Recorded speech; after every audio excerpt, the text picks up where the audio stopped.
Hello, and welcome to the sleepy universe. As everything around us slowly grows quiet, the light in a small room often becomes very gentle. It rests on the tabletop, slips along the edge of a curtain, and touches the wall like something so familiar that we rarely stop to think about it. In everyday life, light seems to know exactly where it is going. It leaves a lamp, crosses the air, reflects from objects, and returns to our eyes, along lines that are almost invisible. Because of it, the room has shape. Because of it, the world close to us does not dissolve into darkness. But in places very far away, deep within the hearts of galaxies, light no longer moves through space in that ordinary way. It is not broken, and it does not become something mystical. It is still light. Only the path it has to follow is no longer simple. Near a supermassive black hole, space is bent by gravity so strongly that even the path of light must curve with it. A beam of light released from behind the central region can travel around the darkness before reaching a telescope. A region of matter that seems as if it should be hidden can appear in a stranger position. A bright disk may look as though it has been folded upward around a deep shadow, not because the disk itself has truly been bent like a sheet of metal, but because the space around it has become a curved road. At the center of that scene is an object that tells us almost nothing about itself through its own light. A supermassive black hole is not a dark-colored star, not an empty sphere, and not a giant mouth swallowing an entire galaxy in the way human imagination can easily picture. It is a region where gravity has overcome every path back out. When matter or light travels too deeply across the boundary from which there is no return, its signal can no longer reach the outside universe.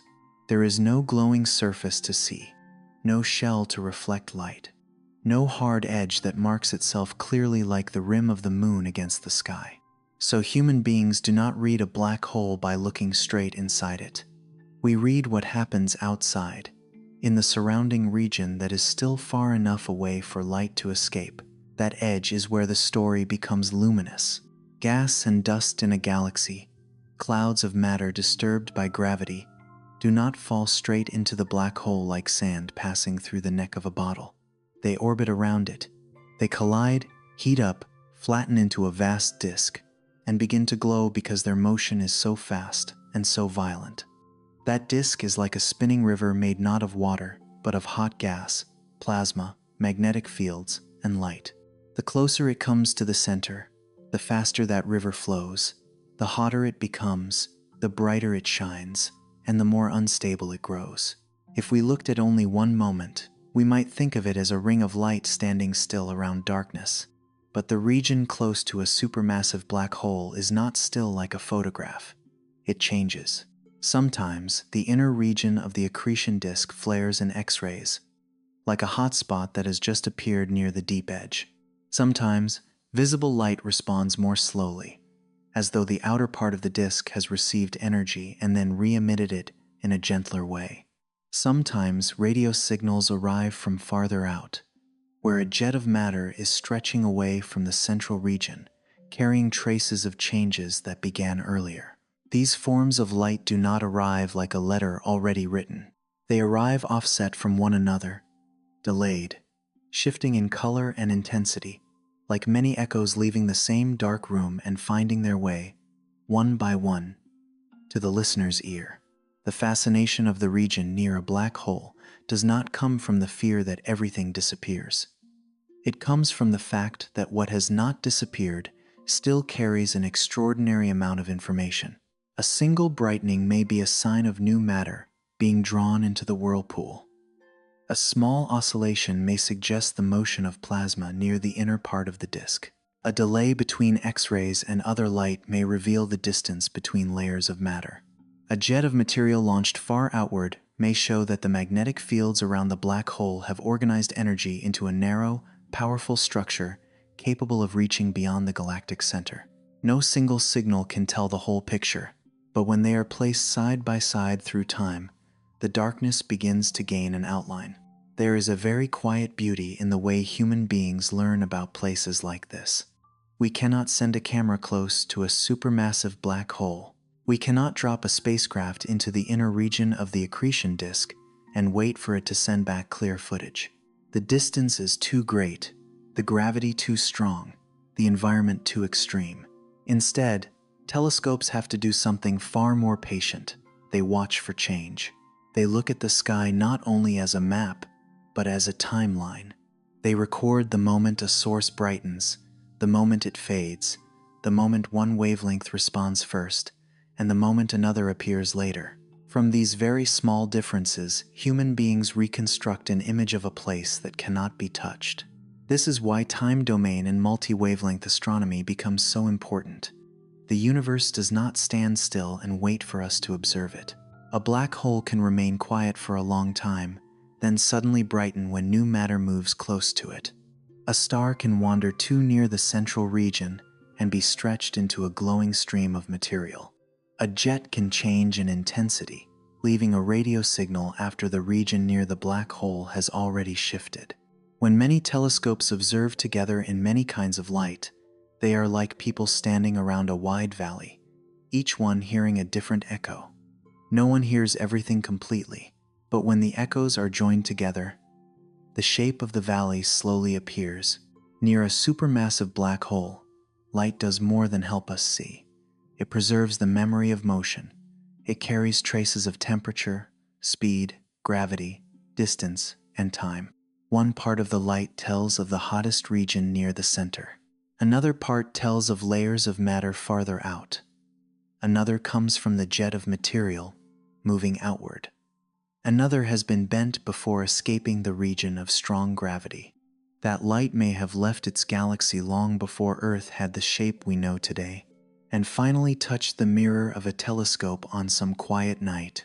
From a faint signal, a light curve, a very small delay, human beings begin to trace the structure of a place that, to the naked eye, would appear only as darkness.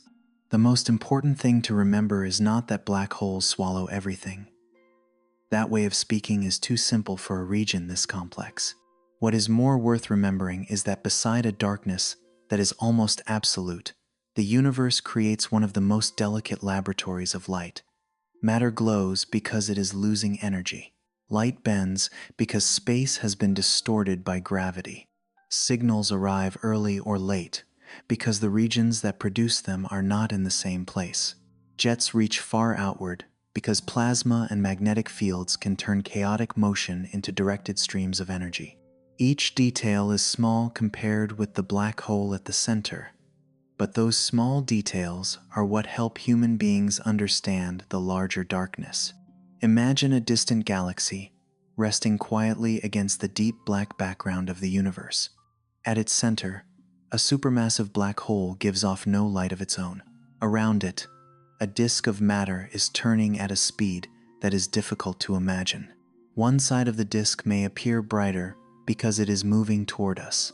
Another side may appear dimmer because it is turning away. Light from the far side may be bent by gravity and appear where our eyes would not expect it.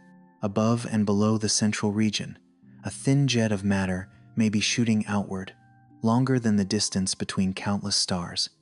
None of this is completely silent.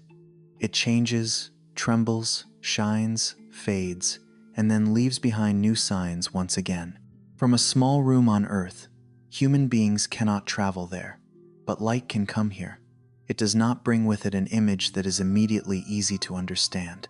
It does not translate itself into an answer. It only leaves traces and waits to be read with patience. Perhaps that patience is what makes the observation of black holes deeper than a story about darkness. We learn that not everything we cannot see directly lies completely beyond understanding. Some truths appear only through their influence on the things around them. Some regions send us no light of their own, yet still make the light around them change direction, change rhythm, and change meaning. Far away, around the center of some galaxy, that stream of light may still be moving. Matter may still be spiraling around the dark region. X-rays may still flare from the hot inner zone.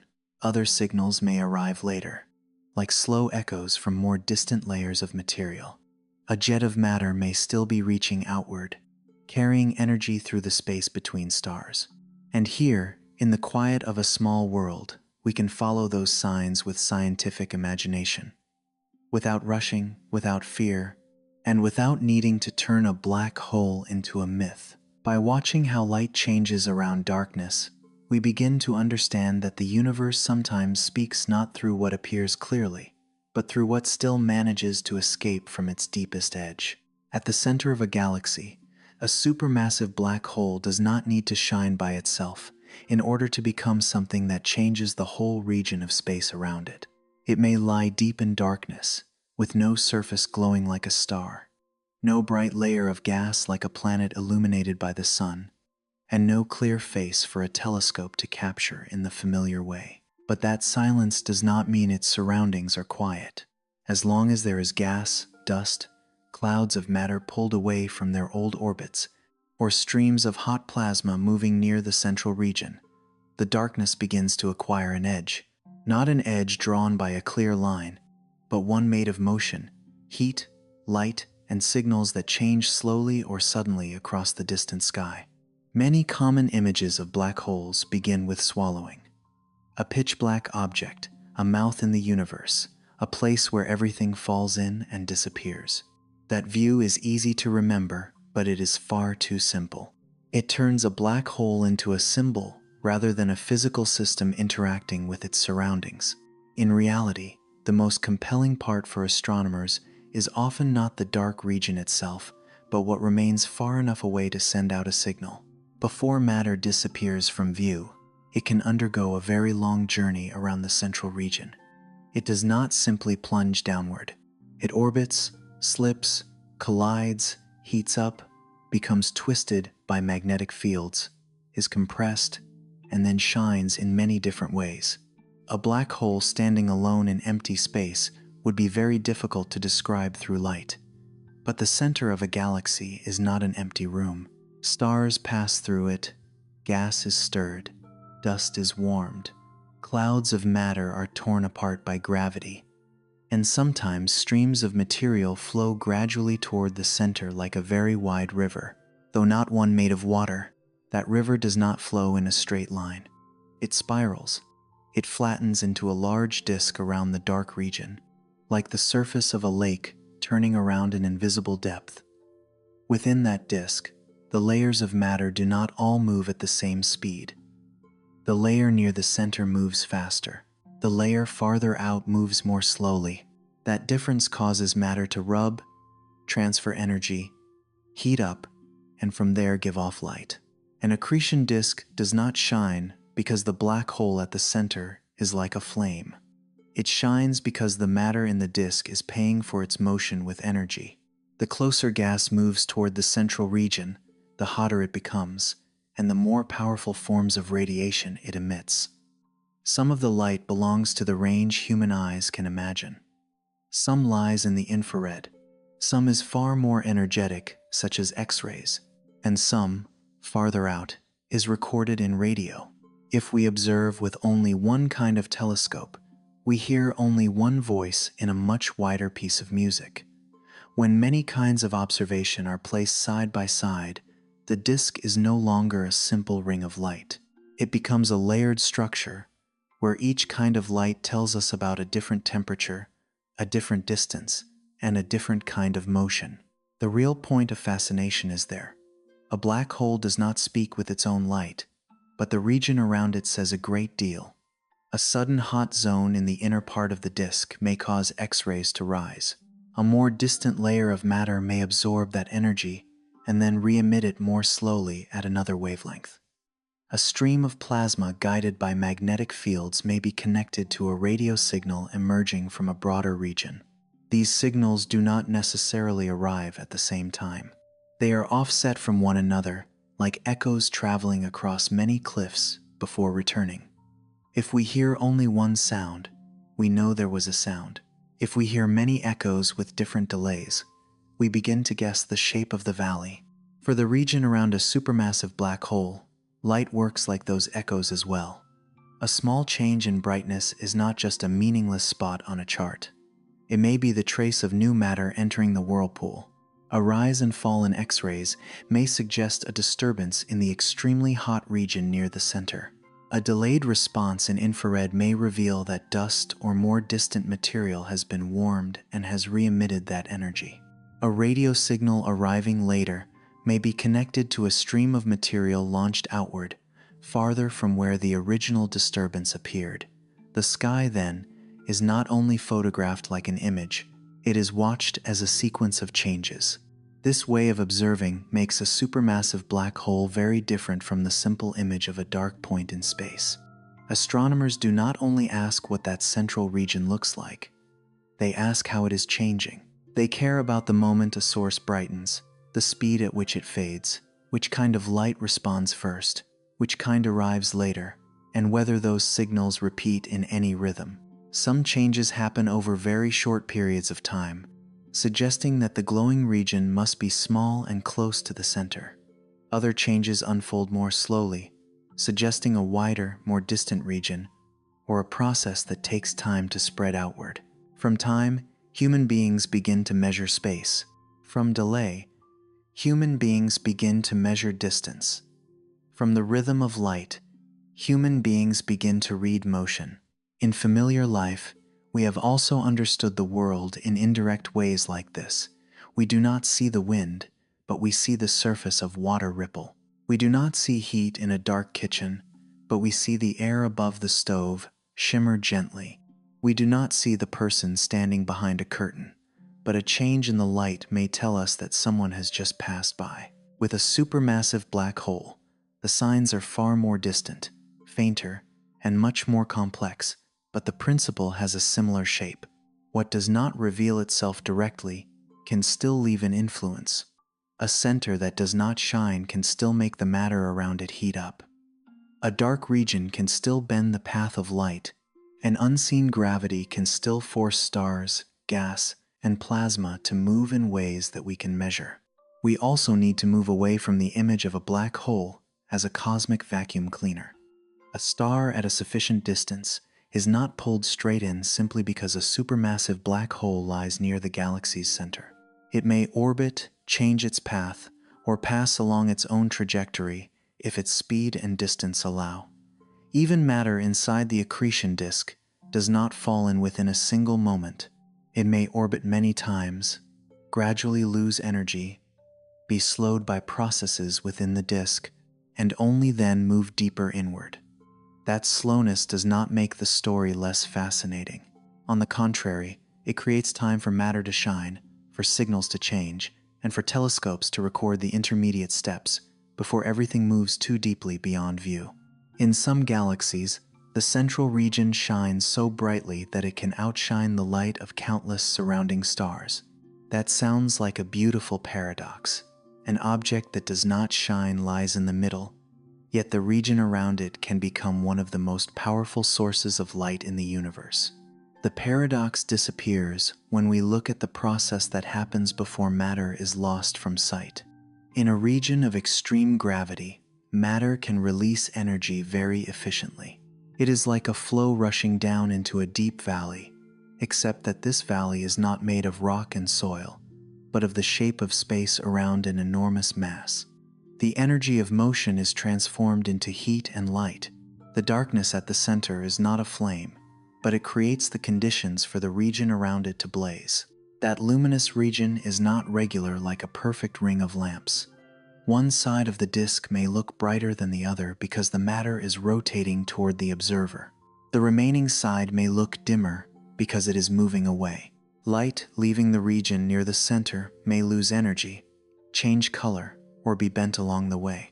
These effects make the image around a black hole asymmetric, alive, and more unpredictable than a simple drawing. Even a single bright disk contains an enormous amount of information: where the hotter region lies, where the rotation is faster, where the light is bent more strongly, where there are signs of inward motion, and where matter is responding to a new disturbance. When these changes are followed through time, the region around a black hole becomes like a map drawn not with lines but with rhythms of light. An ordinary map tells us the positions of mountains, rivers, and roads. A map around a black hole is built from questions, which light arrives first, which light comes later, which signal strengthens at the same time, which one lags behind, which signal disappears quickly, and which one continues to linger. Each answer adds a little more shape to the region we cannot approach. X-rays may point to the extremely hot zone. Infrared may point to dust or warmer matter farther away. Radio may point to a jet of material or a larger structure. When they are combined, they do not give us an ordinary picture, but they give us a deeper way to understand how the system works. Some supermassive black holes have seemed quiet in human observations, and then one day suddenly brightened, not because the black hole itself woke up like a living creature, but because the environment around it changed. A cloud of gas may have moved closer. A star may have strayed through a dangerous region and been stretched into a stream of material.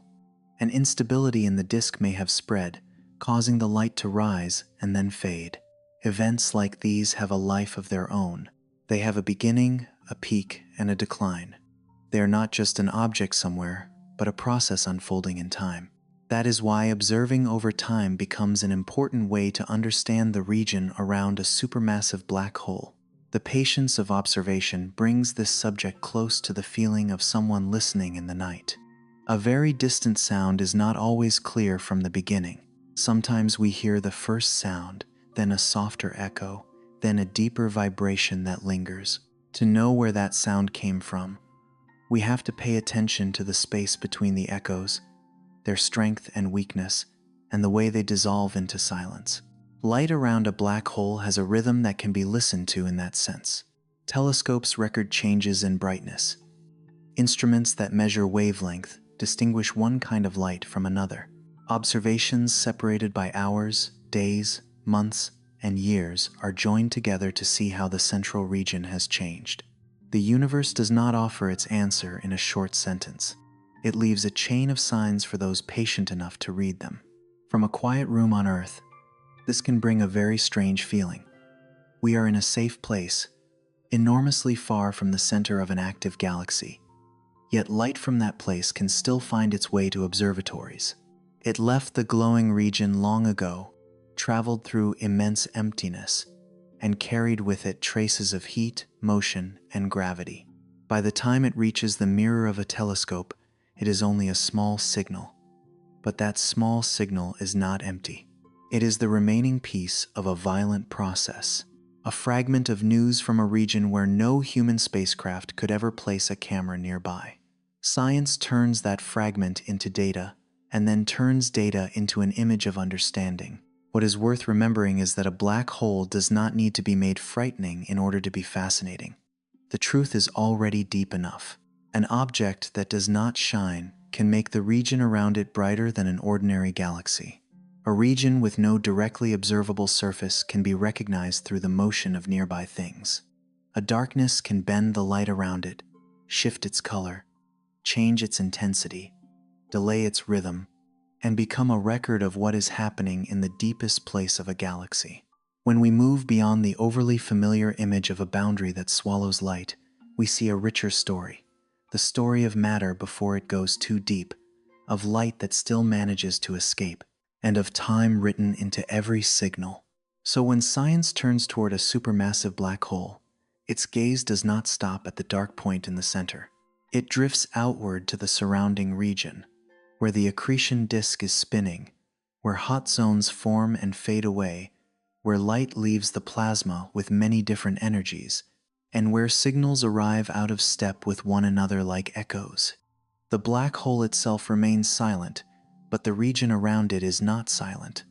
It shines through motion, it vibrates through radiation, it sends out small clues about speed, temperature, magnetic fields, and gravity. From those clues, human beings begin to understand that the darkness at the center does not erase the story. It makes the story appear in another way, slower, more indirect, but also more delicate. And once we look at a black hole in that way, we can step into a deeper layer of light. It is not only that light is emitted from the region around the black hole, but that this light must also travel through space that has been strongly curved before it reaches us. A beam of light is no longer simply a straight line connecting its source to a telescope. It may circle around the darkness, be pulled away from its original position, and make the accretion disk appear different from the shape we might imagine. In the region close to a supermassive black hole, light does not only tell us that matter is heating up, it also tells us that the path of space itself has been changed. From here, the stream of light around darkness begins to become one of the strangest images modern science can reconstruct from data. In a cup of tea that has just been gently stirred, very small particles may drift through a whirlpool that the eye almost misses if we only glance at it. They do not move straight down to the bottom. They circle, slow down, change direction, are carried by the water, and only little by little begin to settle. That small whirlpool is ordinary, very close to daily life. But it suggests something important about the universe. When matter carries rotation with it, it does not easily fall straight into the center. It often has to orbit first, lose energy gradually, and rearrange itself within the flow. Near a supermassive black hole, that principle is pushed to a scale wider than any room, any ocean, and any storm that has ever existed on Earth. Gas and dust at the center of a galaxy do not plunge into the dark region like an arrow. They arrive from many directions, each with its own speed, its own orbit, and its own memory of earlier collisions and motions. When they come under the influence of the supermassive black hole's gravity, they do not vanish at once. They are forced to orbit, like a crowd moving toward a busy square, but unable to walk straight into the center, because everyone is moving in many different directions. Streams of gas press past one another, slide across one another, pull one another into a broad plane, and gradually form the accretion disk, a structure far thinner than it is wide, turning around the central darkness with a motion that is both ordered and full of turbulence. Calling it a disk may make us imagine something flat, hard, and still, like a plate resting on a table. But the accretion disk around a black hole is not a solid object. It is a flowing environment. Within it, hot gas, dust, charged particles, and magnetic fields are constantly interacting. The part near the center rotates faster than the part farther away. The inner layer can slide past the outer layer at a very different speed. This difference stirs the matter, creates friction, transfers energy, heats it up, and then makes it shine. An accretion disk is therefore not like an even ring of lights, but like a region of extreme weather made of light, where each layer of matter is trying to find its path within an enormous gravitational field. In the farther regions of that disk, matter may be cooler in the astronomical sense, though still not cold in any ordinary, everyday way. It gives off softer light, in lower energy forms. The deeper inward it moves, the more urgent the motion becomes, the stronger the collisions grow, and the higher the temperature rises. The innermost region can emit X-rays, a kind of light the human eye cannot see, but which specialized telescopes can record as a very important signal. To the naked eye, if human beings could stand at some imagined safe distance, we might think it was only a halo of light around darkness. But through different instruments of observation, that halo separates into many layers: hot layers, warm layers, distant layers, near layers, layers that change quickly, and layers that respond more slowly. What makes that disk beautiful is not a simple brightness, but the way it changes. The matter inside it does not shine like a fixed billboard hanging in the universe. It is more like a river at night, with different reflections on the surface, depending on the current, the depth, and the hidden eddies underneath. A small hot region appears and then drifts away. A new stream of gas falls in and causes the brightness to rise. An instability in the magnetic field changes the plasma near the center. These fluctuations may be very small when seen from Earth, but they are not meaningless. Each change is a trace of motion inside the disk, like a shimmer on the surface of a river, showing that the water beneath it is changing direction. For matter to move deeper toward a black hole, it must lose some of its rotational motion. This is one reason the accretion disk is not just a ring of matter waiting to fall. Inside the disk, layers of gas exchange energy and motion with one another. Some matter gradually moves closer in, Some may be pushed farther out, and the whole system behaves like a mechanism that is constantly adjusting itself. We do not need to turn this into a formula to feel it through a familiar image. A crowd turning around a narrow doorway. Not everyone can go straight in at the same time. One person is pushed aside, another slows down, someone else moves a little closer. The collective flow decides who approaches the center, and when. Within the accretion disk, magnetic fields play a very delicate role. The hot gas near a black hole is not a gentle, neutral gas like steam in a room. It is often in a plasma state, where many charged particles move freely. When charged matter moves, magnetic fields can be stretched, twisted, and carried along with the flow. Magnetic field lines are not real strings in space, but the way they act on plasma can make the flow of matter more turbulent, helping energy and motion transfer from one region to another. Because of these processes, the disk does not remain still in a perfect orbit. It breathes in its own way, sometimes thicker, sometimes thinner, sometimes brighter, sometimes softer, like a weather system lying close to a very deep region of gravity. Light from the accretion disk also does not leave it in a simple story. A photon, meaning a very small amount of light, may be born in a region of hot gas and then begin its long journey out from the center of the galaxy. Along the way, it carries traces of the place it came from. The temperature of the matter, the speed of the motion, the level of energy, and even the influence of the gravitational region it had to pass through. If it begins very close to the center, its signal may be more energetic. If it comes from farther out, it may belong to a softer form of light. If the emitting source is rotating toward us, the light may appear slightly stronger. If the source is rotating away, it may look dimmer or shift in a way that measuring instruments can recognize. The longer we look, the less the disk resembles an object, and the more it resembles a story unfolding. There are periods when it shines steadily for a long time, like a distant city seen through the night. There are moments when it fluctuates more clearly, as though one neighborhood has suddenly turned on many more windows. In some galaxies, the central region can become so bright that it overwhelms the light of many surrounding stars. This is not because the black hole itself has caught fire. It comes from the energy released as matter is drawn into an extremely strong gravitational field and heated while spiraling around it. In that slow fall, a great amount of energy can escape as radiation before the matter moves too deeply beyond observation. One of the things that may surprise listeners is that an accretion disk can be far more efficient than many familiar processes at turning the energy of matter into light. When an object falls in everyday life, much of its energy may become sound, heat, deformation, or be scattered into the surroundings. Near a black hole, the gravitational valley is so deep that the inward journey releases an enormous amount of energy. The closer matter comes to the center, the more it is forced through extreme conditions. Before it disappears from view, it can make the region around the black hole shine so intensely that the galactic center becomes a cosmic lighthouse, not because that lighthouse has a lamp at its middle, but because the flow of matter around it is glowing as it spends its own energy. Still, we should not imagine that disk as a perfect, clean ring of fire. It can be clumpy, rippled, hidden by dust, altered by new streams of matter pouring in, and stirred by magnetic fields.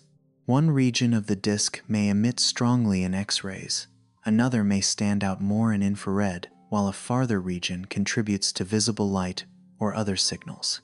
These layers do not always move together at the same time. When the inner region changes, the outer region may need time to respond.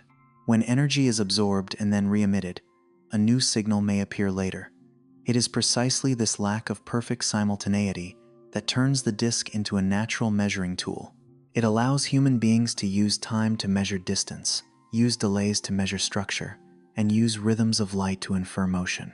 When a telescope records X-rays from the region close to the black hole, it is like hearing a high, urgent tone in a very distant piece of music. When another telescope detects infrared from dust or warmer material farther out, that is a deeper note, coming from a wider region. Radio signals, especially when connected to a jet of matter, can feel like a lingering resonance after a disturbance that began deeper in. No single sound tells the entire piece of music. If we hear only one part, we can easily misunderstand the rhythm. But when many kinds of signals are placed beside one another, the accretion disk is no longer a vague ring of light. It becomes a layered stage, where light that is fast and slow, hot and gentle, near and far, all helps human beings trace the activity of the central region. The softness of the image of a river of light does not take away its precision. That river is not water. It has no banks, no sound of flowing, no calm surface for moonlight to rest upon. But it has motion. It has inner layers and outer layers. It has whirlpools, hot regions, slow response regions, and sudden flares. It carries matter in a general direction, but not along a straight line. And just as a real river can reveal the terrain by the way it bends, an accretion disk reveals the gravity around a black hole by the way it shines, rotates faster, changes color, and transforms over time. The observer does not need to touch the current to know it is strong. It is enough to read the signs it leaves behind. Deep within an active galaxy, that disk can also feed larger structures. Not all energy moves inward. Some of it may be connected to streams of matter launched along the rotation axis, forming narrow jets that reach far beyond the central region. Those jets will become clearer at another point in the journey, but even inside the accretion disk, the seeds of them can already be sensed. Moving plasma, twisted magnetic fields, and energy gathered along special directions. A place that seems to be only about falling inward may also be preparing streams that move outward. That paradox does not need to be loud to be captivating. It is strange enough when spoken slowly.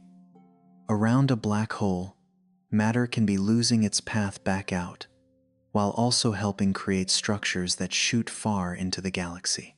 If we return to the quiet room on Earth, that accretion disk may seem so distant that it hardly belongs to the same reality as us. But light has connected the two places. X-rays from the hot region near the center can be recorded by telescopes outside the atmosphere. Infrared can be used to see through layers of obscuring dust. Radio can carry traces of structures that spread across much larger distances. Each small signal, after crossing the long emptiness of space, falls into a measuring instrument, like a very fine drop of water. One drop alone cannot tell the whole story of the rain. But thousands, millions of measurements, placed at the right times and in the right kinds of light, can reveal the breathing rhythm of a region of space that the naked eye could never touch. What is precious here is that the accretion disk does not merely tell us that the black hole is eating matter, a phrase that is a little crude and can make the story too simple. It tells us what steps matter has passed through before approaching the dark region. It tells us how energy is released. It shows that different layers of matter do not respond in the same way. It reveals how gravity, heat, magnetic fields, and motion together create a scene that no single element can fully explain on its own. Because of that disk, a supermassive black hole is no longer an abstract idea sitting at the center of a galaxy. It becomes a system with rhythm, signs, and observational history, and changes subtle enough that human beings must learn to follow them over long periods of time. Perhaps this is why the accretion disk is always one of the most important images when we speak about black holes. It is the transition zone between what can still be seen and what no longer sends a signal back. It is where matter is still telling its story through heat and light. It is the final flow before a deeper silence, but it is also where science finds many of its answers. If we look at a black hole only as darkness, we see an ending. If we look at the accretion disk around it, we see a process. We see that matter does not vanish at once, but is turning, heating up, shining, oscillating, and leaving traces in many different kinds of light. We see a universe that does not rush to erase information, but allows information to escape at the edge in very distant streaks of light. From that disk, the idea of light around a black hole begins to grow richer. Light does not only have intensity. It has a birthplace, a moment of departure, a path it must cross, its own form of energy, and a relationship with other signals. When the inner region heats up, X-rays may change first. When the outer region absorbs and re-emits energy, other light may change later. When a stream of matter points farther outward, radio may carry part of the story late. The accretion disk, then, is not merely a halo of light surrounding darkness. It is the soft clock of the galactic center, with no hands and no face, but with rhythms of brightness clear enough for human beings to read its changes. If we no longer stand outside, merely observing, but imagine ourselves listening, that disk would not appear as a static image, but as a sequence of signals telling a story through time. Then the question is no longer how bright it is, but how it changes from one moment to the next. A single image is like one isolated note, but when many observations are placed together, we begin to hear an entire melody. The region around a supermassive black hole is therefore not just a halo of light around darkness, but a record being written gradually, one rhythm at a time. Light does not appear and vanish immediately. It arrives, slows, shifts, responds after a delay, and sometimes rises like a new wave in the stream of plasma. It is that rhythm that allows human beings, without ever touching it, to follow the traces of a place where every physical road ends before drawing near. Some clocks are not mounted on walls, have no minute hands, make no ticking sound, and do not need a face to show that time is passing. The bright region around a supermassive black hole is a clock like that. It does not count time with the familiar sound inside a room, but with moments of brightening, softening, slowing, shifting out of rhythm, and answering late in many different kinds of light. If we look at it only once, we may see a distant halo. If we watch patiently for longer, that halo begins to have a rhythm, a response, and small changes that are enough to reveal that inside it is not a motionless body of light, but a system in motion. The sky often deceives us with its stillness. A star seen with the naked eye may seem almost motionless over many nights. A galaxy in a photograph may look like a soft streak of light, suspended quietly against the dark. Even the most beautiful images of the universe can easily make us think of space as a vast gallery, where objects are hung against a black background for human beings to admire. But the real universe does not stand still like a painting. It moves on every scale. Some changes are too slow for a human lifetime to notice, like the movement of galaxies over millions of years.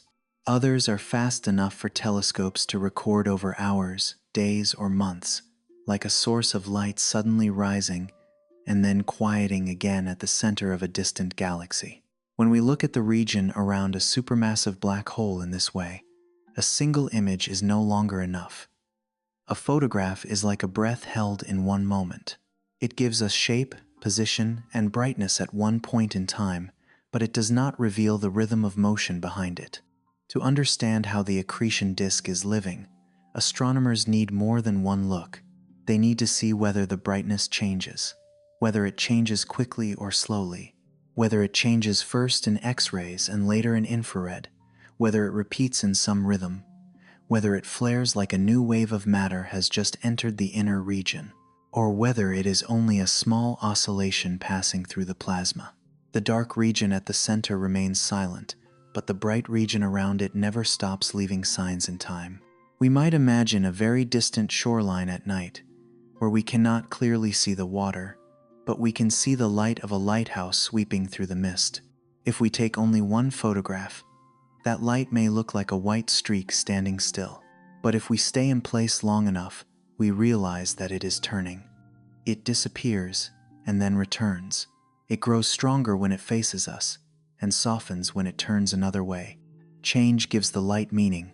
With sources of light around black holes, telescopes have to be patient in a similar way. They do not only record the light that is present, but watch how it returns, how long it stays absent, how its intensity changes, and whether other forms of light respond in the same rhythm. Time domain astronomy begins with that patience. Instead of treating the sky as a fixed map, it treats the sky as a vast journal, where each source of light may change from page to page. Some pages are only slightly different. On others, a new line suddenly appears. A star explodes. A binary star system changes rhythm. An X-ray source brightens in a place that was once very faint. A galaxy that seemed quiet suddenly reveals activity at its center. When these changes are recorded at the right time, they become clues that no single image could provide. The universe is not only seen, it is followed. But the region around a supermassive black hole does not change in only one kind of light. This is why many forms of observation have to come together. X-rays may come from extremely hot regions very close to the inner part of the accretion disk. Visible light may carry signs from other layers of material. Infrared may be connected to warm dust or more distant regions absorbing and re-emitting energy. Radio may be tied to larger structures, sometimes related to jets of matter reaching out from the galactic center. Each form of light is like a different voice from the same system. If we hear only one voice, we know there is sound, but we do not yet understand the whole conversation. When many voices are placed along the same timeline, the silence of the black hole begins to be surrounded by a cord of data. That coordination is not meant to make the story unnecessarily complicated, but to prevent misunderstanding. A brightening in X-rays may tell us that the hot inner region has just changed, but it is not enough to say how the whole disk is responding. If infrared light also rises afterward, but arrives later, that delay becomes a sign. It suggests that energy has traveled from the inner region to the outer region, or that matter at another distance is re-emitting light in its own way. If a radio signal appears even later, its origin may lie farther away, where a stream of matter or a magnetic field has carried part of the energy outward. Each delay is not merely light being late. It can be a ruler for measuring the size of a region no one can fly to and measure directly. Near black holes, time becomes a kind of map. A small region can often change more quickly because light does not need much time to cross it, and because the processes inside it happen on shorter scales. A wider region usually responds more slowly, like a large room holding an echo longer than a small room. When X-rays fluctuate first and other light answers afterward, astronomers are not simply seeing two separate signals. They are seeing the distance between glowing regions written in delay. What cannot be measured directly by footsteps, by spacecraft, or by an imaginary ruler can still be estimated from the early and late arrival of light. A small change on a brightness chart may look humble beside the grand image of a supermassive black hole.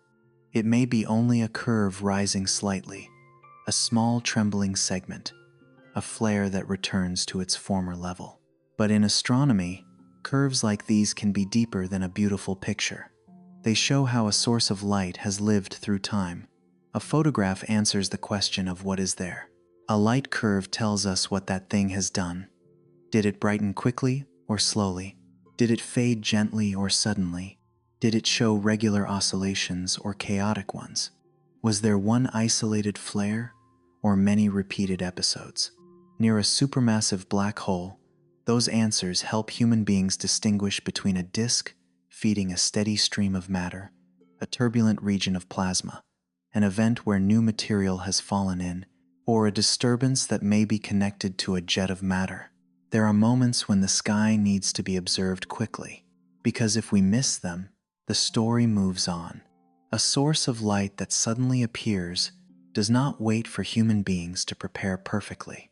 It rises, changes color, emits signals at different wavelengths, and then fades according to its own rhythm. Transient events around supermassive black holes can be like a streak of light on the surface of dark water. Not loud, but if we are not looking at the right moment, that streak has already changed. So many observatories, many instruments, and many research teams must respond together, like listeners placed at different corners of the same dark room. One person hears the high note, another hears the low note, another records the echo that arrives late. when they put those sounds together, they do not only know that there was a sound, they begin to understand how large the room is, where its walls may be, and from which direction the first sound came. The region around a supermassive black hole can also change in ways that are not especially violent, but still deeply worth noticing. It does not always require a major flare. Sometimes a repeating oscillation in X-rays is enough to make scientists look more closely. Sometimes a source changes state, moving from faint to brighter for a period of time and then returning to a lower level, suggesting that the accretion disk has changed the way matter is flowing inward. At times, visible light and X-rays do not match in a simple way, showing that the glowing region is more complex than first imagined. These moderate changes are especially suited to a slow voice because they do not need to shock. They draw us in with the feeling that the universe is doing something subtle and that human beings can recognize it only through patience. Even silence has value. A supermassive black hole that does not flare during a period of observation still says something about the amount of matter around it, the level of activity in the disk, or whether the signal is being hidden by dust and gas. In science, not seeing change does not always mean that nothing is happening. It can set limits on what is taking place. It can help compare a quieter galaxy with a more active one. It can suggest that the flow of matter is not yet strong enough to create major radiation, or that the central region is temporarily in a less variable state. The sky does not speak only through its brightening moments. It also speaks through long stretches of steadiness. The changing of light, then, is not just a secondary detail that makes the scene more vivid. It is the way human beings trace the structure of the region near a black hole without ever touching it. From the rhythm of brightness, we infer whether the signal-producing region is large or small.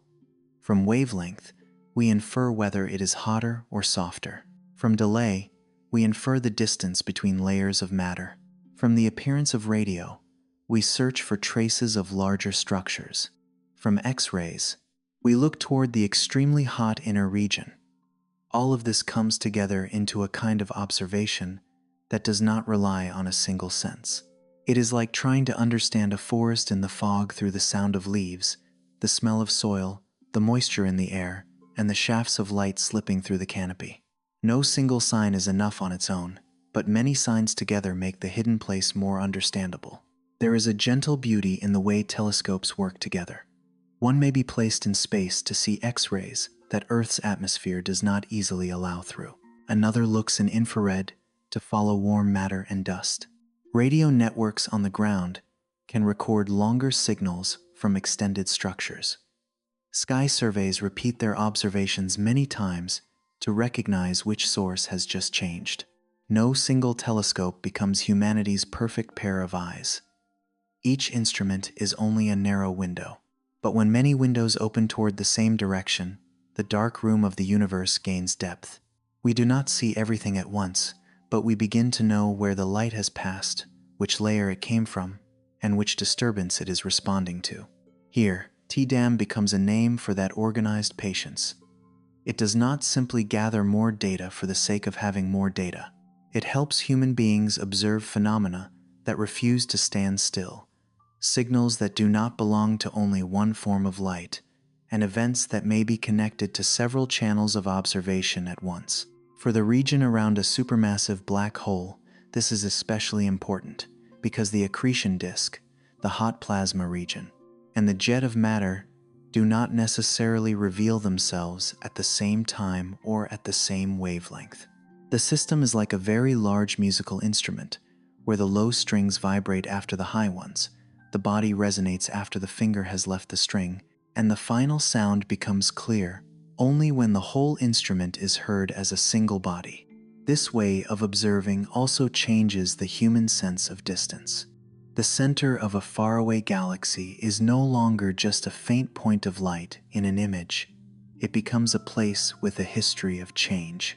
There are days when it is brighter, periods when it softens, signals that arrive first, signals that follow later, and quiet intervals between flares. The distance does not disappear, but it is connected by time.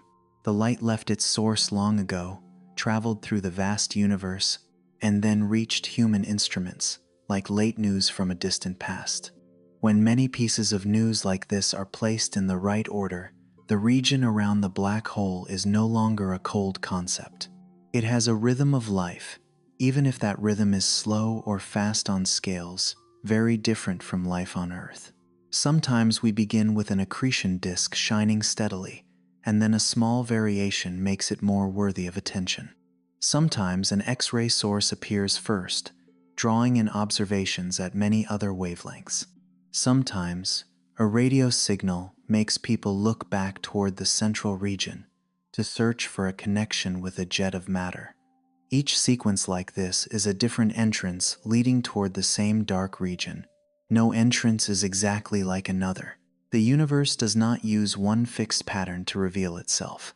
For that reason, observers cannot use only one way of seeing. They need long periods of monitoring, carefully assembled data, and models humble enough not to turn a small signal into a conclusion that is too large. That caution keeps the beauty of the subject from drifting into exaggeration. A brightening does not automatically mean that a star has just been torn apart. A radio signal does not automatically prove that a new jet of matter has just been launched. A delay does not by itself explain the entire structure of the disk. Each sign has to be placed in context, compared with other data, and tested against many possibilities. Science is fascinating not because it has an immediate answer, but because it knows how to wait until an answer is mature enough. The more complex the region around a supermassive black hole becomes, the more important that patience is. Light can tell us many things, but it does not speak in an easy way. It has to be read slowly. From the point of view of someone listening, the sky can be imagined as a wide lake at night. A few quiet points of light rest on the surface. Then, very far away, a small ring of ripples appears. It spreads outward, touches one region first and another later, leaving behind different reflections. If we rush, we only see the water move slightly. If we look longer, we realize that something has changed the surface of the lake, and the ripples are telling us where that source may be. Light around a black hole is similar. It does not merely appear. It propagates through layers of matter, responds at many wavelengths, and leaves delays small enough to measure, difficult enough to require many observations, and precious enough to become a map of a place we cannot approach. The accretion disk, then, is no longer only a river of light around darkness. When it is followed through time and through many signals, it becomes a living record. Each oscillation in X-rays, each softer response in another kind of light, each radio resonance from a more distant region adds one more stroke to the picture. That picture is not drawn all at once. It appears gradually, like a very long exposure in which each layer of light is placed upon the others across many moments. And the more it appears, the more it leads us toward a deeper idea. The region near a supermassive black hole does not only make light emerge, it also makes the path of light become strange. When gravity is strong enough to bend the very road of space, the light leaving the disk does not only carry news about where it was born, it also carries news about the curved journey it had to take. A beam of light leaving the hot part of the accretion disk does not begin its journey like a straight line on a page. In everyday life, light often makes us believe that it always travels along simple paths. It leaves a lamp, crosses the room, touches the wall, reflects from the tabletop, and returns to our eyes almost instantly. Because everything around us is so familiar, we rarely feel that space itself could influence the path of light. A room is not massive enough to bend that path in a way the naked eye can notice. Earth also does it only very slightly. But in the region close to a supermassive black hole, that familiarity no longer holds. Space around the central region has been curved by gravity so strongly that light, even though it has no mass like a stone or a dust grain, still has to follow the shape of the road that space opens for it. Light is not being pulled like a string in someone's hand, nor does it flow like water in a ditch. It is still light, still moving according to its own nature, It is just that the path it crosses is no longer straight in the way everyday intuition suggests. A person walking through a valley in fog will not follow a straight line if the ground beneath their feet dips down, rises up, turns around a cliff, and runs along the edge of a deep ravine. That person has not simply changed their mind. The terrain itself has guided their steps along another route. Near a black hole, space becomes an invisible terrain like that. There is no rock, no soil, no slope for the eye to see. But light still has to travel along the curved shape of that region of space. From the accretion disk, light is born in many different places. Some of it comes from the intensely hot inner region, where matter moves quickly and gives off high energy. Another part comes from more distant layers, softer and broader. In an ordinary disk placed on a table, the back side would be hidden. What lies behind an object does not simply present itself before our eyes. Near a black hole, that simplicity breaks apart. Light from the far side of the disk can be bent around the dark region before reaching the observer, allowing the part that seems as though it should be hidden to appear from a strange direction. The bright disk no longer looks like a flat ring seen at an angle. It can appear like a structure lifted upward, folded over, and stretched into arcs around the central darkness. That distortion is not a flaw in the telescope. It is the trace of gravity. When a spoon lies in a glass of water, our eyes may see it as broken, even though the spoon is still whole. Light passing through the water has changed direction, making the image appear different from the real object. Near a black hole, the environment is not water, and the effect is much stronger, but the sense of a bent path still helps us touch the main idea. The accretion disk does not need to truly bend like a strip of silk caught in the wind. The light from it, on its way out of the deep gravitational region, has traveled along curved paths, so the image that reaches the observer is an image that space itself has rearranged. In this place, darkness does not only hide, it changes the shape of the surrounding light. Part of the disk behind the black hole may be brought into view. A lower portion may appear as if it lies above. Bright arcs can wrap around the central region in a way that gives the viewer the feeling that light is circling a deep abyss. That feeling is powerful, but it needs to be kept faithful to the science. Light does not turn into a liquid, and it is not pulled into a stream in the material sense.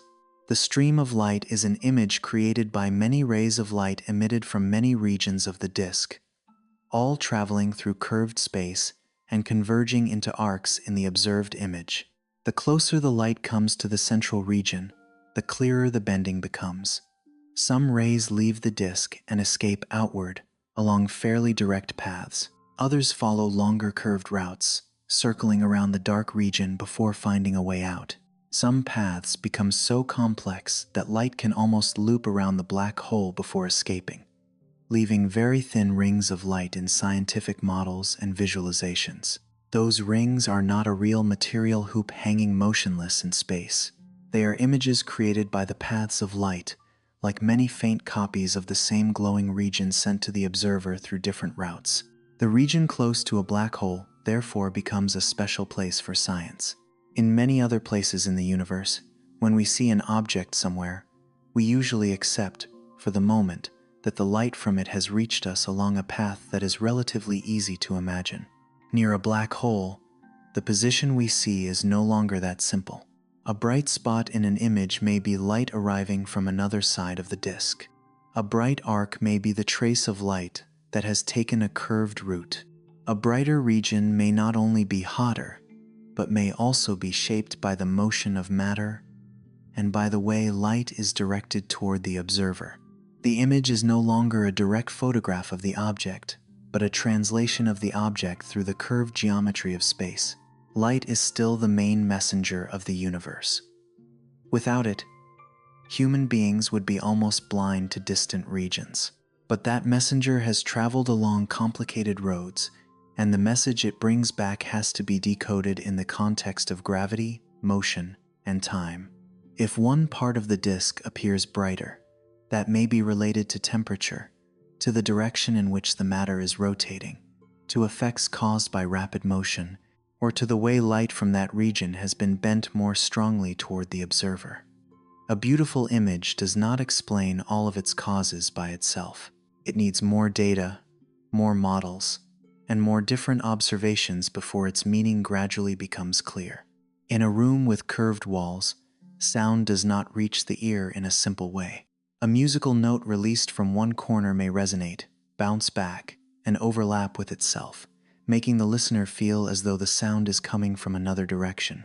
Near a black hole, there are no material walls reflecting sound as in that room, but the path of light is curved by gravity in a way that also gives the message reaching the observer many layers. Some light arrives almost directly. Some arrives after taking a longer route. Some light is stretched into arcs.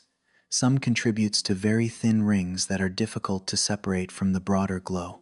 All of this makes the region around a black hole not only an object to look at, but a place to read slowly. The distortion of the image is also connected to the rhythm of change followed before. When light travels along different paths, parts of the signal may not arrive at the same time. A disturbance in the accretion disk does not necessarily appear the same way, in every direction and in every kind of light. If the glowing region lies close to the center, its light may be more strongly affected by curved space. If the signal comes from farther out in the disk, the path may be bent less, but it still carries traces of the temperature and motion at the place where it was born. These differences are not separate from time-based observation. They make the delays, intensities, and shapes of the signals richer, like many layers of motion appearing in the same scene. The accretion disk, then, does not only shine. It is also seen through an invisible lens created by gravity. If the disk were a page in a book, then space near the black hole would be like a curved sheet of glass placed over that page. The words are still there, the ink is still there, but the shape of the lines reaching the reader's eyes has been stretched, magnified, compressed, or bent. To understand the content, we cannot simply look at the distorted shape and rush to a conclusion. We have to know what the glass has done to the words. In astronomy, that glass is the strong gravity around the black hole, and rereading the page of light requires human beings to gradually separate what belongs to the source from what belongs to the path the light has traveled. This bending does not only create the strange appearance of the image, it also carries measuring value. If light is bent strongly, that says something about the gravitational field it has passed through. If the image of the accretion disk is distorted in a certain way, that helps scientists test models of the black hole's mass, the direction of its rotation, the tilt of the disk, and the environment around it. Bright arcs, uneven regions of light, and stretched portions do not only make the viewer feel wonder. They are clues. In the universe, beauty often travels with information. The stranger an image is, when measured in the right way, the more it can reveal about the laws that made it strange. Bent light also reminds us that looking far away is not only a matter of distance. Looking far away is also a matter of understanding the road that light has traveled. A star, many light years from us, sends its light through space that is relatively sparse and less disturbed. A source of light near a black hole sends its signal through a region of very strong gravity before leaving the galactic center. Both kinds of light reach a telescope, but their journeys are not the same. Light from an accretion disk is like a messenger who has crossed a city full of curved alleyways, carrying the dust of every road on their coat. When that messenger arrives, they do not only bring the letter from the source, they also carry traces of the whole city that force them to take a winding route. At a deeper level, the curving of light blurs the boundary between image and time. A ray of light that takes a detour may take longer than a ray that follows a shorter path. Different routes mean that signals, even if born from nearly the same disturbance, may reach the observer in an order that is not entirely simple. This is why the region around a black hole has to be observed through many looks, many kinds of light, and many models at once. Curved space and delayed time are not two separate stories. They both belong to the way light leaves the place where it was born, crosses strong gravity, and finds its way to human instruments. A small boat moving through a winding river in fog will not appear exactly when someone standing downstream expects it to. It may arrive later, offset from the imagined direction, carrying streaks of water along its sides.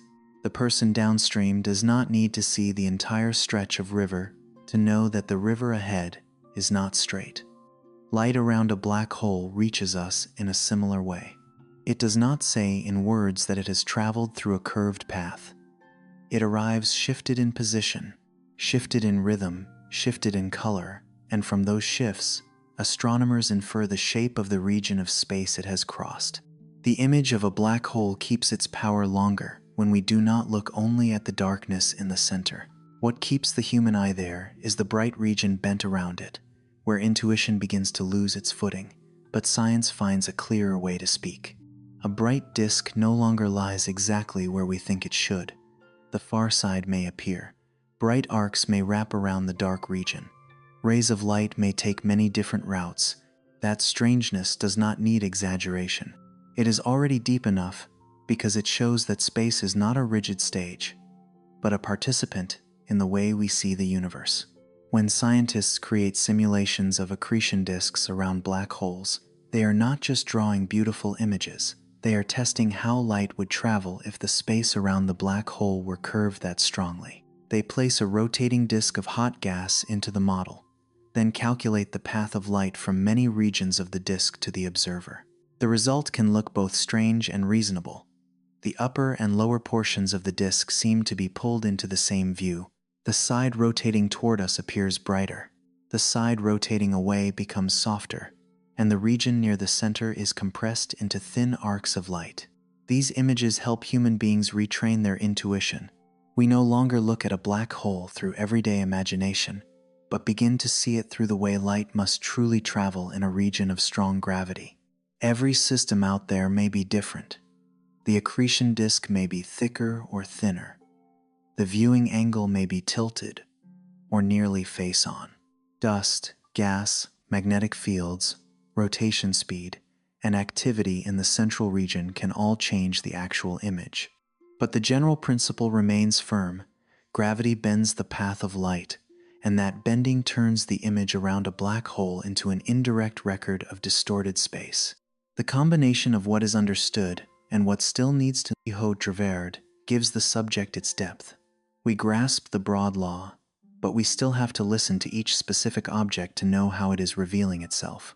In the quiet of a night on Earth, a small light in a room usually travels straight to our eyes, almost without needing thought. A ray of light from the accretion disk around a black hole has to leave a region of hot gas, cross curved space, possibly be stretched into an arc in the image, carry traces of temperature and motion, and then travel across an immense distance before reaching a telescope. That whole journey is compressed into one very small signal. But inside that small signal are many layers: birthplace, path, time, gravity, and the way the universe bends what seems most straight. From here, light around a black hole is no longer only something emitted by hot matter. It becomes a storyteller twice over. The first time, it tells us about the accretion disk, the place where matter rotates, heats up, oscillates, and shines. The second time, it tells us about the space around the black hole, the place where the path of light itself is bent before it escapes. When these two layers of storytelling overlap, the image of the galactic center becomes much richer. A bright arc is not only a bright arc. A dim region is not only a dim region. A more luminous side is not only a place with more light. All of it may be the result of matter, motion, gravity, and viewing angle writing together on a distant page of data. Observing a black hole requires a special kind of humility. Human beings cannot fully trust their visual intuition when entering this region through data. What appears to lie in one place may come from another. What looks like a ring of light may be many overlapping light paths. What seems like a clear edge may be the effect of a background source being bent around. But losing that intuition does not make the world harder to love. It opens a new way of seeing, where light is not only what illuminates the road, but also evidence of how that road has been curved. After light leaves the accretion disk and travels through curved space, another layer of information still remains within it. The disk does not shine evenly on every side. It is rotating. One part of the matter is moving toward the observer, while another part is moving away. That rotation adds a trace of speed to the light, like the sound of a car changing pitch as it passes by. Except here what changes is not sound, but the tone and intensity of light. After the path of light has already curved, the motion of the source adds one more layer of information. The region close to a black hole, therefore, does not only bend light, it also makes light brighten unevenly, shift in rhythm, and carry the trace of a disk rotating at speeds that are difficult to imagine. After leaving the hot gas and crossing space that has been curved by gravity, light around a black hole has still not told its whole story. Its path has been unusual, but the source that emitted it is not standing still either. The accretion disk is rotating, and not slowly like a hanging lamp in a room. Matter in the region near the center can move at such enormous speeds that effects usually hidden in everyday life begin to appear clearly in astronomical data. One side of the disk is rushing toward the observer, while the other side is moving away. That difference means the light is no longer even across the entire bright ring. It can make one side appear more intense, sharper, while the other side appears softer, deeper, as though the disk is revealing the direction of its own rotation through brightness. In an ordinary room, a lamp placed on a table shines almost the same way in every direction, unless something blocks it. It does not rotate fast enough for its light to change before our eyes. An accretion disk is different. It is not a motionless source of light. Every small region within it is both shining and moving around the black hole. Light leaving the region rotating toward us can be concentrated in the direction of observation, making it appear stronger. Light leaving the region rotating away can be stretched out, making it soften. That difference is not always because one side truly contains more matter than the other. Often, it comes from the very rapid motion of the light source itself. Everyday life gives us a more familiar image through sound. When a car passes by, the sound of the approaching car seems higher, and then, as it moves away, the sound drops lower. The car does not change the nature of its sound in that moment. The motion between the source and the listener compresses the sound waves on the approaching side and then stretches them on the receding side. With light around an accretion disk, the story is more delicate and takes place in a far more extreme environment. What changes is not sound, but the intensity and tone of light. The region of matter moving toward the observer can make the light appear brighter, sometimes shifted toward higher energy. The region moving away can appear dimmer, softer, like one half of the bright ring receding into darkness. This uneven brightness makes the image around a black hole feel more alive than a perfect circle. If the disk were standing still, we might expect a balanced halo, with each side nearly resembling the other, apart from differences in temperature or thickness of the matter. But a rapidly rotating disk does not keep that symmetry. It carries within it the direction of motion. It has one side approaching, one side receding, one edge that shines more strongly, and one edge that seems to sink down. Seen from far away, this asymmetry is like a very subtle signature of speed.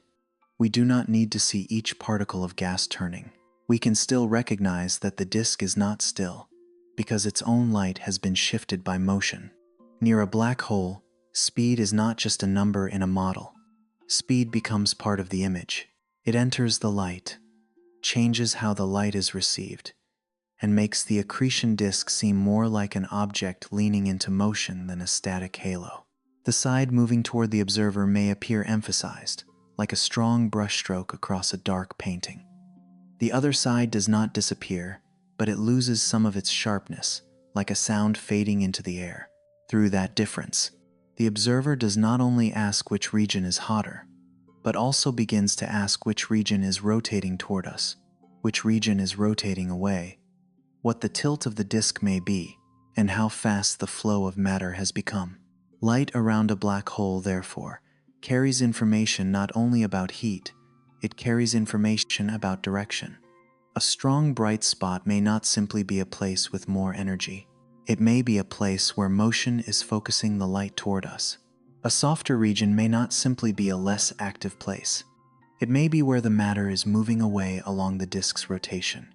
Between those two sides, the disk is like a clock with no hands, but with its direction of rotation written in the difference between brightness and shadow. Not the light and darkness of day and night, but the light and darkness of speed, relative motion, and a system turning around an invisible center. That motion then meets the story of gravity again. The path of light has already been changed by curved space. The source emitting that light is also rotating very quickly. These two layers of influence overlap. A ray of light from the far side of the disk may be bent around to reach the observer. A ray from the side rotating toward us may be brightened more strongly because of motion. Another region, even if it emits similar light, may look softer because it is moving away. The final image reaching the telescope is not the result of a single cause. It is the combination of the matter's temperature, the disk's direction of rotation, the curvature of space, the observer's viewing angle, and the time the light has taken to cross that region. It is this layering that makes a supermassive black hole difficult to read, but also captivating. An image around it is not like an ordinary landscape photograph. When we look at a mountain, we can usually separate sunlight, shadow, the shape of the cliff, and the position of the person looking. Near a black hole, everything is more tightly connected. Brightness is not only brightness. Color is not only color. Position is not only position. A bright point may have come from a region rotating rapidly, traveled along a curved path, been strengthened by its direction of motion, and then been placed in the image somewhere other than where intuition first expects it to be. To read it, human beings must patiently separate each layer, like listening to a piece of music, with many instruments playing together in a resonant room. Although it is complex, this layer of information is beautiful because it shows that speed can take visible form. We often think of speed as something known only through visible motion, a bird in flight, a stream of cars, a boat crossing the surface of water. At the center of a galaxy, matter is far too distant for us to see it drifting little by little in that way. But its light changes with its motion, and that change becomes the way speed introduces itself. The brighter side of the disk is like a whisper that the matter there is moving toward us in its rotation. The dimmer side carries the trace of the part moving away. The whole disk, though unimaginably distant, still shows that it is spinning through the regular unevenness of its light. From some viewing angles, this uneven brightness can be more distinct. When the accretion disk is seen nearly edge-on, the approaching side and the receding side are more strongly separated, like a rotating ring tilted before our eyes. When it is seen nearly along its axis, the difference may be gentler, because the rotational motion is not aimed as directly toward or away from the observer. Viewing angle therefore becomes part of the story. The same disk, observed from another direction, may reveal another face. The universe depends not only on what the object is, but also on how the light from that object reaches us, along which path and from which angle. Sometimes this asymmetry helps people recognize the direction in which matter is rotating around the central region. There is no need to see each stream of gas, no need to place an arrow on the disk. The light has carried that arrow within itself. The brightened side speaks of motion toward us. The softened side speaks of motion away. When combined with models of gravity and disk shape, astronomers can understand more about how matter is rotating around the black hole. Even without coming close, human beings can still read a sign of motion, like watching a leaf on a current and guessing which way the water beneath it is flowing. The accretion disk does not rotate like a rigid wheel. This is what makes it different from many everyday images. A wheel has parts fixed together, rotating at nearly the same angular speed. An accretion disk is gas and plasma. The inner region rotates faster than the outer region. The layers slide past one another, exchange energy, are stirred by magnetic fields and create uneven changes. So the brighter side is not a fixed patch of paint on a solid object. It is the result of moving matter, of light being continuously born from many different layers, of a system that is always changing while still keeping a shared direction of rotation around the darkness. Within that motion, color also carries meaning beyond beauty. Light from the approaching side can be shifted toward higher energy, described as bluer in the language of physics, even though the human eye cannot directly see every form of that light. The receding side can be shifted toward lower energy, redder in the same sense. This is not a decorative color palette. It is the way light waves are compressed or stretched by relative motion. A region of light becoming bluer does not necessarily mean blue in the visual feeling of a painting. It means the energy received by the measuring instrument has changed. In science, color is a record of wavelength, and wavelength can tell the story of speed. Those changes become even more important when they are followed over time. A region within the disk may brighten and then drift with the rotation, causing the overall brightness to fluctuate slightly. A small instability may pass through the approaching side, making the signal rise more strongly when it sits in the position brightened by motion. Later, as that region moves toward the receding side, the signal may soften. Reality is far more complex than this, but the image helps us understand why the light curve around a black hole can contain signs of rotation. The disk is not only unevenly bright at one moment, that unevenness can change, creating small rhythms that patient telescopes record. X-rays are especially sensitive to hot regions near the center, where motion is rapid and the physical conditions are more extreme. When X-rays change, we may be receiving news from a region very close to where matter is rotating fastest, within the part that can still be observed. But even X-rays do not tell the whole story by themselves. They need to be placed beside other light, placed within a timeline, and placed within an image of a rotating disk. A rise in X-rays may be stronger if the hot region is on the side moving toward us. A slower response at another wavelength may help distinguish what comes from heat, what comes from motion, and what is energy re-emitted by a more distant layer of matter. Uneven brightness, then, does not belong only to the image, it also participates in the rhythm of change. At the center of an active galaxy, these layers of information can mix together like lights in a city seen through rain. Headlights, windows, signs, reflections on the road, all merge into a scene that is both beautiful and difficult to separate. To know which car is moving toward us, which light is only a reflection, and which window is truly brighter, we have to look longer than a single moment. The region around a black hole demands that same patience. A prominent bright area may be caused by temperature, by speed, by viewing angle, by light being bent, or by several causes at once. The fascination lies in not rushing toward one answer, while the light is still carrying many layers of meaning. This way of reading keeps science both precise and open. Not every image of a black hole has one side that is strongly brighter than the other. Different viewing angles, different disk structures, the thickness of gas, obscuring dust, magnetic fields, and the activity state of the source can all make the asymmetry clearer or more subtle. A system seen nearly face-on may feel more balanced. A system seen at a strong tilt may reveal a much stronger unevenness in brightness. Even when the general law is clear, each supermassive black hole still has its own way of appearing. It is not a symbol repeated identically in every galaxy, but a specific environment with its own material history and observing conditions. Those differences make the monitoring of many sources especially valuable.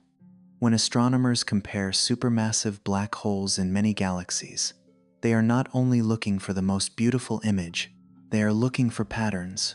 Which source has a clearly brighter side? Which one changes strongly in X-rays? Which one has a radio signal suggesting a jet of matter? Which one brightens and softens according to a difficult rhythm? Each object is like a variation of the same song, sharing the rhythm of gravity and motion, but played on slightly different instruments. From many such variations, Human beings learn what belongs to the general rule and what belongs to the individual nature of each galactic center. In the quiet of a listener on Earth, we can let that image move more slowly. A disk of light is turning around darkness. One side faces us and becomes brighter. The other side recedes and grows deeper. Light from both sides does not pass through a flat stage, but through a region of curved space. Many signals leave at many moments, with many energies, from many different positions. After a very long journey, they arrive at telescopes like soft fragments of an immense motion. There is no roar. No scene needs to be exaggerated. There is only very distant light, carrying within it the sign that a ring of matter is rotating around one of the deepest dark regions in the universe. Sometimes science becomes most beautiful when it does not need extra drama. One side brighter, one side dimmer, may sound like a small detail. But inside that detail, there is speed near the center of a galaxy, relativity appearing in the data, Earth's viewing angle, the motion of plasma, and light that has been compressed or stretched on its way to us.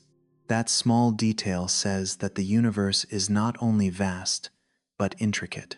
What seems like only a slightly uneven streak of light can contain the whole story of a disk spinning in a gravitational region so strong that ordinary intuition is no longer enough. The uneven bright region around a black hole also helps us understand why light should not be treated as something simple. Light does not only come from somewhere and tell us whether that place is bright or dark. It also carries the condition of the source. Is the source hot or gentle? Is it approaching or moving away? Is it hidden or emphasized? Is it responding immediately or answering later after a deeper disturbance? When light from the accretion disk reaches us, it is like a sheet of paper that has been written on many times in many layers of ink. The layer of heat, the layer of motion, the layer of gravity, the layer of time, the layer of viewing angle. Reading it is not a matter of glancing once, but a slow process of separating those layers from one another. From this layer of uneven brightness, the path naturally leads to a deeper rhythm of the central region. If one side of the disk can shine more brightly because it is moving toward us, then small hot regions orbiting within the disk can also make the light change rhythm by rhythm. A hot spot does not stand still. A stream of plasma does not keep the same position. A disturbance in the magnetic field can pass through the inner region and leave a sign in the brightness. As the disk rotates, changes do not simply happen in one place.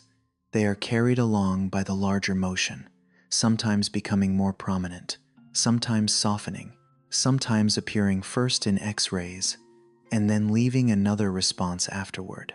Light, therefore, is not only uneven between two sides, it also flickers, trembles, and reveals small rhythms from the deepest region that can still be observed.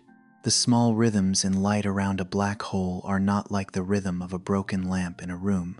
They do not blink because of a loose wire, do not tremble because of the wind, and do not change according to any intention. They come from an environment moving at limits profoundly unfamiliar to human life, where hot gas, plasma, magnetic fields, and gravity together create subtle variations. An accretion disk may look brilliantly bright as a whole, but inside that brightness there is nothing flat or calm.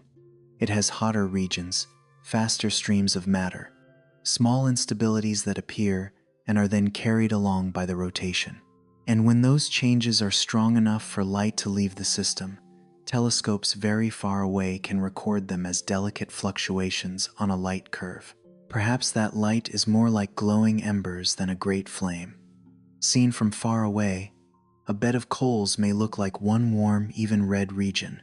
But if we sit long enough in the darkness, we begin to see small points brighten and soften. One patch of coal suddenly glowing more strongly when air passes through, another region turning deeper as heat retreats inward. The accretion disk around a supermassive black hole has changes like this as well, though their causes belong to far more extreme physics. A new stream of gas moving inward can heat the inner region. A disturbance in the plasma flow can spread through layers of matter. A twisted magnetic structure can redistribute energy. from very far away.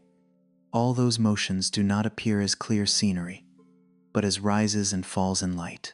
X-rays are often one of the fastest voices of the region near the center. The light human eyes can see is only a small part of the full spectrum of light, while X-rays carry much higher energy and are often connected to extremely hot regions. When the plasma near the inner part of the accretion disk changes, the X-ray signal may change first, like a high note ringing out from the deepest and hottest part of the system. It does not speak through an easy image like a landscape photograph. It speaks through intensity, through the rhythm of rising and falling, through small trembling segments in the data. A brightening in X-rays does not automatically tell us everything that has happened, but it does signal that somewhere very close to the central darkness, matter has just changed state. Inside the accretion disk, a small hot region does not stand still like a spot of light on a wall. It is carried by the flow of matter. It rotates with the disk, sometimes lying on the side moving toward us, sometimes drifting toward the receding side, sometimes partly hidden by other layers of gas, sometimes dissolving into the broader hot environment. As that hot region moves, the light it emits also changes in the way it reaches the observer. Sometimes it is emphasized by motion. Sometimes it softens as it moves to a less favorable side. Sometimes the path of the light is bent by gravity, causing part of the signal to arrive in a slower or more complicated way. A small hot spot, if it survives long enough, can leave an oscillating rhythm in the light, like a bright grain carried around a whirlpool invisible to the naked eye. These oscillations do not need to be as regular as the ticking of a clock to have value. In a turbulent environment, irregularity is also information. A region that brightens quickly and fades quickly may suggest a small size or an energetic process happening near the center. A longer-lasting fluctuation may be connected to a wider region of the disk, where matter needs time to respond. A complex sequence of rises and falls may show that several processes are overlapping: new matter entering, plasma being stirred, magnetic fields rearranging, light being absorbed and then emitted somewhere else. The universe does not always leave behind clean patterns. Sometimes it leaves an unsettled curve, and that unsettledness itself tells us that many layers of motion are happening at once. If you stand beside a lake late at night, you do not need to see the entire bottom to know that the surface is being disturbed. A small ring of ripples spreads outward, then is crossed by another ring. A patch of moonlight breaks into many pieces. A drifting leaf changes the shape of the water for a moment. An accretion disk reveals itself through ripples of light in a similar way. Not ripples on water, but ripples in brightness, in X-rays, in infrared, in signals coming from different layers of matter. A disturbance beginning in the inner region may change the X-rays first. That energy may then travel farther outward, warming another layer of material and causing it to re-emit light later. That delayed answer is like a water ripple reaching the shore after the pebble has already sunk. Astronomers cannot hear the sound of an accretion disk, but they can read its rhythm through time. A light curve is a very special kind of record.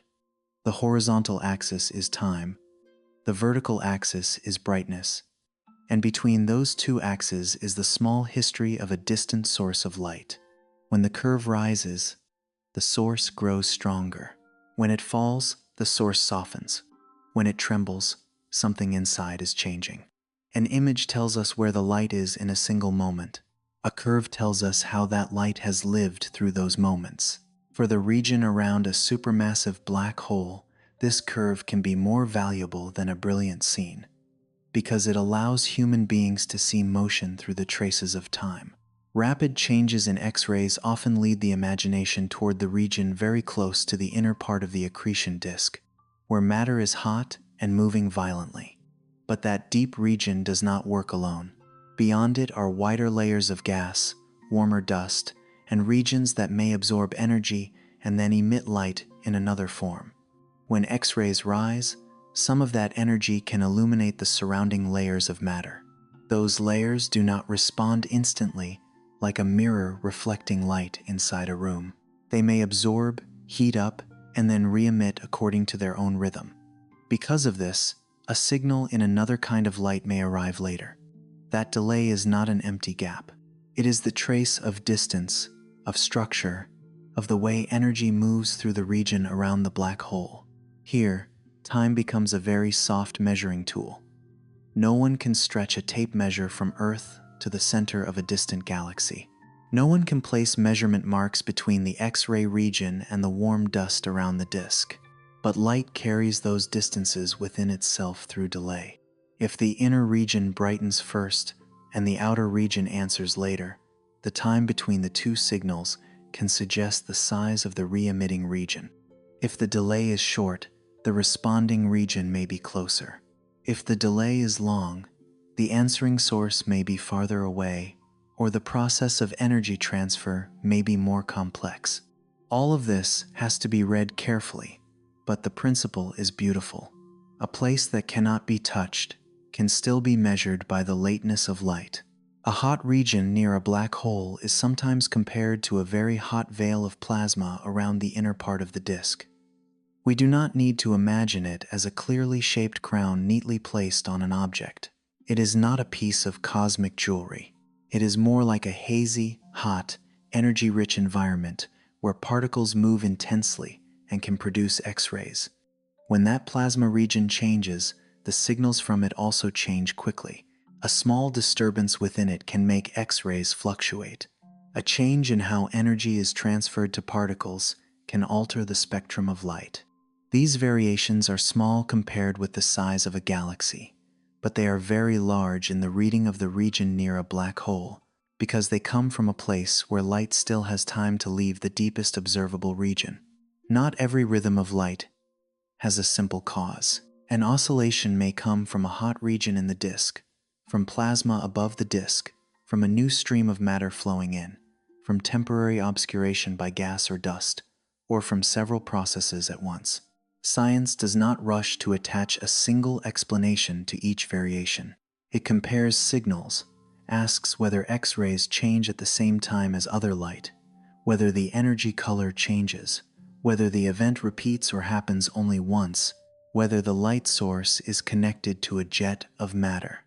That caution does not make the story slower in a boring sense. It makes the story deeper, because each rhythm of light is treated as a clue that needs to be listened to long enough. Some patterns of change are almost regular, but others have the feeling of randomness. An accretion disk is not a smooth machine. It is more like an extreme atmosphere than a perfect wheel. In Earth's atmosphere, clouds do not drift in ideal circles. The wind has small vortices, large swirls, cold regions, hot regions, upward flows, and downward flows. On an accretion disk, plasma is not divided into clean layers that are easy to draw. It is stirred by different speeds between regions, by magnetic fields, by radiation, and by uneven streams of matter. The variations in light are the weather of that disk, a kind of weather with no rain and no white clouds, but with X-rays, heat, magnetic fields, and motion around a deep darkness. When a region brightens and then fades, human beings do not see that scene directly like lightning in the night. What is recorded may be a sequence of numbers, a graph, a dataset collected by an instrument on the ground or in space. But behind those dry numbers is a story full of imagery. A layer of plasma has just changed its energy. A stream of gas has just entered a hotter region. Part of the disk has just responded to light from within. A ray of light has just left the place where it was born, traveled through curved space, crossed a vast distance, and touched a detector as a small point in the data. Science turns that point into a question, and then, from many points, begins to reconstruct the motion of a region the naked eye will never see. These flickering rhythms also help distinguish between different scales of size. A large glowing region cannot easily change as a whole in too short a time, because light and information inside it need time to spread across it. If a source of light changes very quickly, the region emitting it usually has to be relatively small, or the change must be happening very close to the center. This is a subtle way of thinking, even without seeing the size clearly in an image. Scientists can still place limits on size through the speed of change. A rise and fall over a few hours cannot easily come from a region many light-years wide, changing all at once. A fast rhythm brings the observer closer inward. A slow rhythm opens a wider region outward. Time becomes a doorway into space. For supermassive black holes, the timescales can be longer than those of smaller black holes, because greater mass brings larger scale. But the inner region of an accretion disk around a supermassive black hole can still change in rhythms human beings are able to record. A source of light at the center of a galaxy may fluctuate over hours, days, or weeks, depending on its size, activity state, and the type of signal being followed. These stretches of time lie between human life and the deep universe. They are long enough to require patience, short enough for an observing campaign to catch, and complex enough that each variation is not only a number, but a sign of a working system. Sometimes a source of light rises like a deep breath from the central region. It does not explode violently or break the quiet of the narration. It only slowly lifts above its background level and then softens again. Sometimes the signal trembles lightly several times, like water reflecting starlight when a faint breeze passes over it. Sometimes X-rays change clearly, while other light remains almost silent, suggesting that the disturbance lies deep inside and has not spread far outward. Sometimes many wavelengths respond together, but not at the same time, revealing a chain of energy transfer through layers of matter. These differences give each supermassive black hole a rhythm of its own, not completely matching any other source of light. That individuality is very important. If every accretion disk flickered in the same way, science would be easier, but the universe would be poorer. In reality, each galactic center has its own history of matter. Some are fed by a steady flow of gas. Some receive material in separate episodes. Some are more heavily hidden by dust. Some have strong jets of matter that make the radio signal stand out. Some have X-ray regions that change strongly, while other signals respond weakly. Each system is like someone breathing in the dark with a rhythm of its own, and telescopes can record that breath only through light. The more sources we observe, the more human beings learn what belongs to the general rhythm of physics near black holes and what belongs to the individual voice of each galaxy. The rhythm of change can also help reveal when a central region is changing state. Some galactic sources were faint for a long time and then became brighter, as though the flow of matter moving inward had changed. Some sources gradually decrease in activity, suggesting that the accretion disk is no longer being fed as strongly as before. Some brightening events make astronomers check whether new matter has just moved in, whether a cloud of gas has been disturbed, or whether the hot plasma region has become more efficient at producing X-rays. These changes do not need to be told as disasters. They are like seasons in a distant system. A brighter season, a quieter season, a more turbulent season, all recorded not by falling leaves or shifting winds, but by light arriving from the center of a galaxy. In such a deep region, even obscuration can create rhythm. A cloud of gas or dust passing through the line of sight may cause part of the light to drop, like a thin cloud drifting across the moon. But unlike a cloud in the nearby sky, obscuring matter around a black hole can be hot, fast-moving, structurally complex, and placed within an environment rich in radiation. When the signal weakens, the cause is not necessarily that the source has grown dimmer. Sometimes the source is still bright, but the path of light reaching us has been temporarily blocked by other matter. Distinguishing between a source that has truly faded and a source that has been obscured is an important part of reading the rhythm of light. The absence of light is also a sign, but that sign has to be questioned carefully. The rises and falls in brightness are also connected to the rotation that appeared in the previous layer. A hot region moving with the disk may become brighter when it lies on the side moving toward the observer, then soften when it moves to the side rotating away. If that region survives through many orbits, it may create partly repeating oscillations. If it fades quickly, the signal leaves only a brief change behind. If many hot regions appear at the same time, the light curve becomes more complex, like many candles being lit and extinguished without sharing the same rhythm. Rotation speed, uneven brightness, the curved path of light, and changes in plasma do not stand alone. They blend together, making each rhythm of light the result of many layers of physics working at once.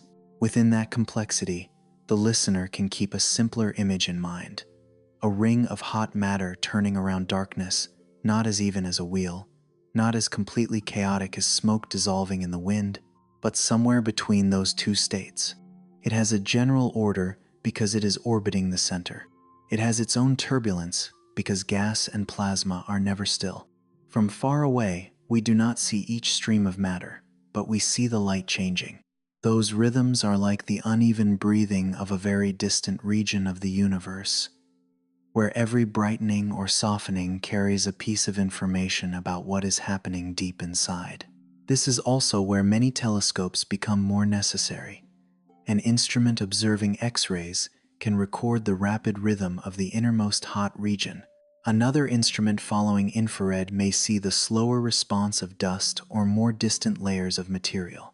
Radio may be connected to extended regions or to a jet of matter taking shape. If we keep only one kind of signal, the story is easily cut short. The light source is like someone speaking inside many rooms connected by corridors. The first sound rings out in the inner room. A little later, the echo reaches the outer room. Farther away, a lingering low tone appears. Each room answers in its own way, and the time between the echoes helps us understand the shape of the dark house. In observing campaigns like these, change is not only recorded after it has happened. When a source suddenly brightens, other observatories can turn toward it and follow up, looking to see whether the event spreads into other wavelengths. An X-ray signal can become an invitation for infrared, optical, and radio observations to look in the same direction. An unusual radio signal can lead researchers to check the central region in other kinds of light. Many eyes, many moments, and many layers of data turn a small rhythm of brightness into a wider story. The black hole still does not speak for itself, but the region around it is listened to in many ways. Nothing in that process needs to feel hurried. The universe has taken a very long time to send its light to us. A change at the center of a distant galaxy may have happened when Earth was in a very different era, only now reaching a measuring instrument. The rhythms of light that human beings read are late news from a faraway past. They do not lose value because they arrive late. On the contrary, that long journey makes each small signal more precious. A brightening, a delay, a faint oscillation in X-rays, each is the remaining trace of a process that took place very far away, very long ago, in a place no physical journey of human beings can reach. When all of this is placed together, the inner region of the accretion disk is no longer a secondary detail around the black hole. It becomes the place where light learns how to change before it leaves. There, matter heats up, magnetic fields stretch, plasma trembles, small bright regions are carried along by rotation, X-rays flare and soften, energy travels outward and is re-emitted by other layers. Each flicker is not a meaningless lamp in the night. It is a punctuation mark in the language of the galactic center. Some marks are very short, some linger, some arrive first, and some answer later. The more of these marks human beings read, the more they understand that light around a black hole does not only shine, it has rhythm. When light has rhythm, the region around a black hole begins to resemble a living map more than a single image. The accretion disk tells us that matter is rotating and heating up. The bending tells us that space around it is being reshaped by gravity. The uneven brightness tells us about speed and direction of motion. The flickering rhythms from the innermost region tell us that the system is changing from moment to moment. From here, the story moves farther beyond the disk towards signals that do not appear at the same time. One form of light may arrive first, another may follow, and between them is a small silence filled with meaning. It is that silence that opens the way for human beings to use delay to measure regions that cannot be touched. Between one ray of light arriving first and another arriving later, there may sometimes be only a very small wait. In everyday life, that waiting time may not seem worth noticing. A sound rings out in a room and reflects from the wall half a breath later. A streetlight touches a window pane and reflects onto the ceiling a moment later, almost too subtly to separate. But in the universe, small waiting times can become measuring tools for distant places. Around a supermassive black hole, light does not only brighten and fade, it answers itself. A hot region near the center may speak first in X-rays. A more distant layer of matter may receive that energy, warm up, and then re-emit it in another form of light. The distance between those two voices is not empty. It contains the shape of a region of space the human eye cannot see directly. After the flickering rhythms from the inner part of the accretion disk, what becomes most worth listening for is not only whether brightness rises or falls, but what changes first and what follows afterward. A fluctuation in X-rays may be like the first sound coming from the deepest room of a dark house. A little later, visible light or infrared may change, like echoes from broader outer rooms. Farther still, radio may carry traces of larger structures, where matter or magnetic fields have carried energy away from the central region. No single signal holds the entire scene. Each signal holds only a part. When they are placed beside one another in the right order of time, the region around the black hole begins to appear as a space with depth. A photograph can show where a light source lies in the sky, but delay tells us how that source is structured. X-rays often lead the imagination toward hotter places, closer to the center, where energy-rich plasma changes quickly. Infrared is usually gentler, tied to warmer matter or dust farther out, where energy needs more time to arrive and be re-emitted. Visible light may lie between those layers, depending on where it is produced and on the state of the accretion disk. Radio can carry the story into larger regions, especially when the central region is connected to a jet of matter. These kinds of light are not decorative colors on the same picture. They are different clocks, each running according to the rhythm of the material region that produced it. A lamp in a room usually lights up almost at the same moment. Its light reaches our eyes, because the distance is so small. In the region around a supermassive black hole, everything is wider, hotter, and more complex. When the region near the center flares, the light does not make every surrounding layer of matter respond in the same instant. It has to cross a distance. It may be absorbed, scattered, turned into heat, and then re-emitted at another wavelength. The layer of matter lying closer answers sooner. The layer farther away answers later. That rhythm of earlier and later is like ripples spreading across the surface of a lake at night. The pebble has already sunk, but the water continues to tell where it fell through rings of light reaching the shore one after another. This delay allows human beings to do something very delicate. Replace part of an image with time. Many regions near a black hole are too small and too far away for telescopes to separate clearly, the way mountains might be separated on a map. They blend together into a point of light or a very small glowing region. But if the inner region changes first and the outer region responds later, the time between the two signals tells us how long light has taken to travel from one place to another. Light always has a finite speed. That finiteness becomes a gift. If every signal arrived instantly, the region around a black hole would lose a natural measuring tool.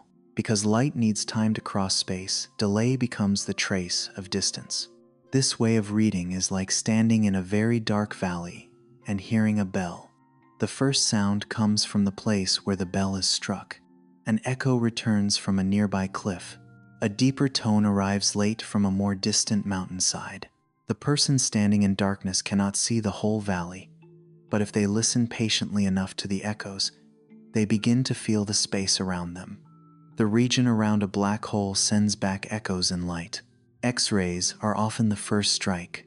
Other forms of light are the cliffs answering.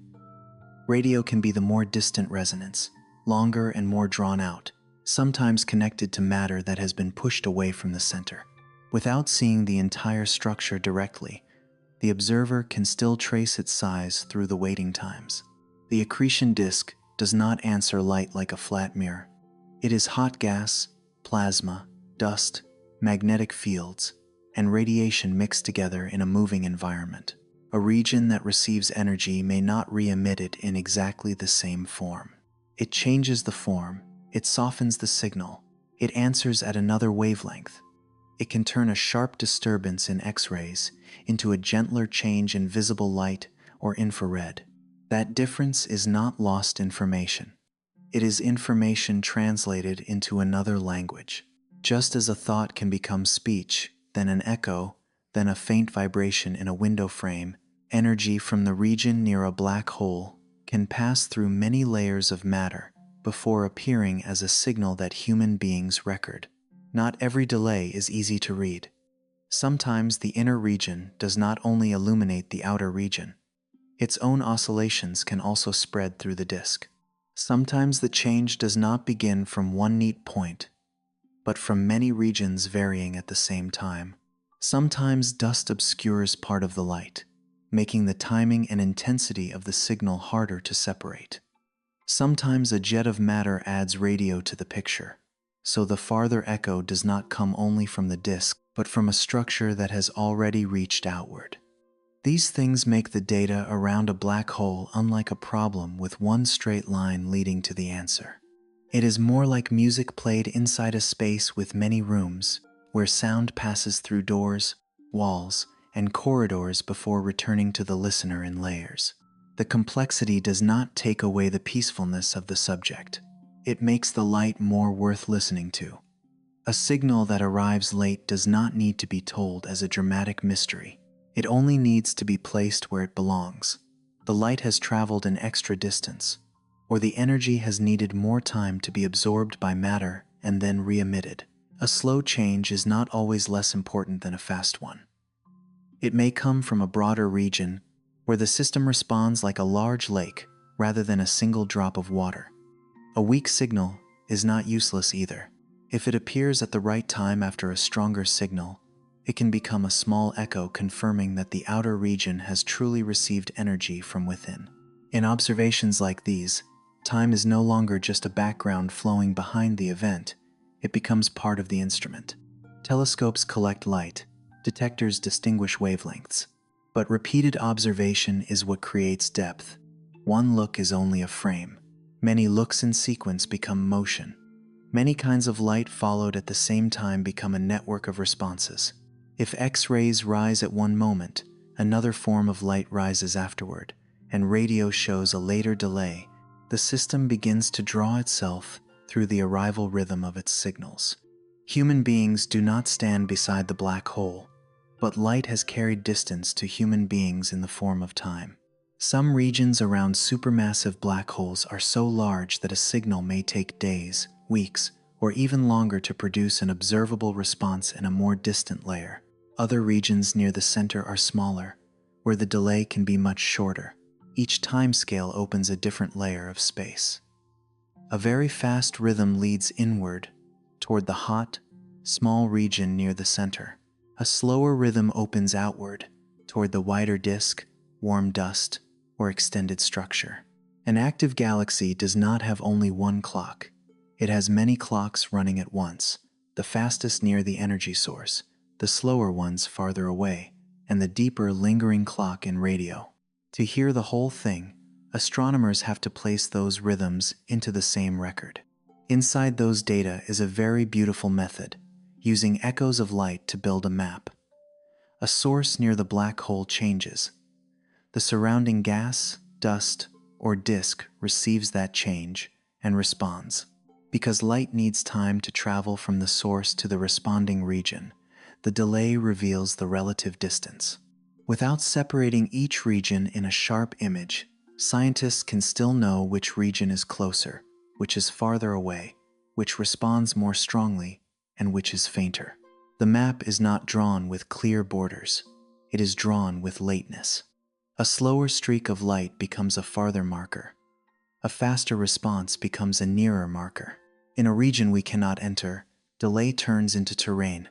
The light that arrives first is not always the most important, and the light that arrives later is not merely secondary.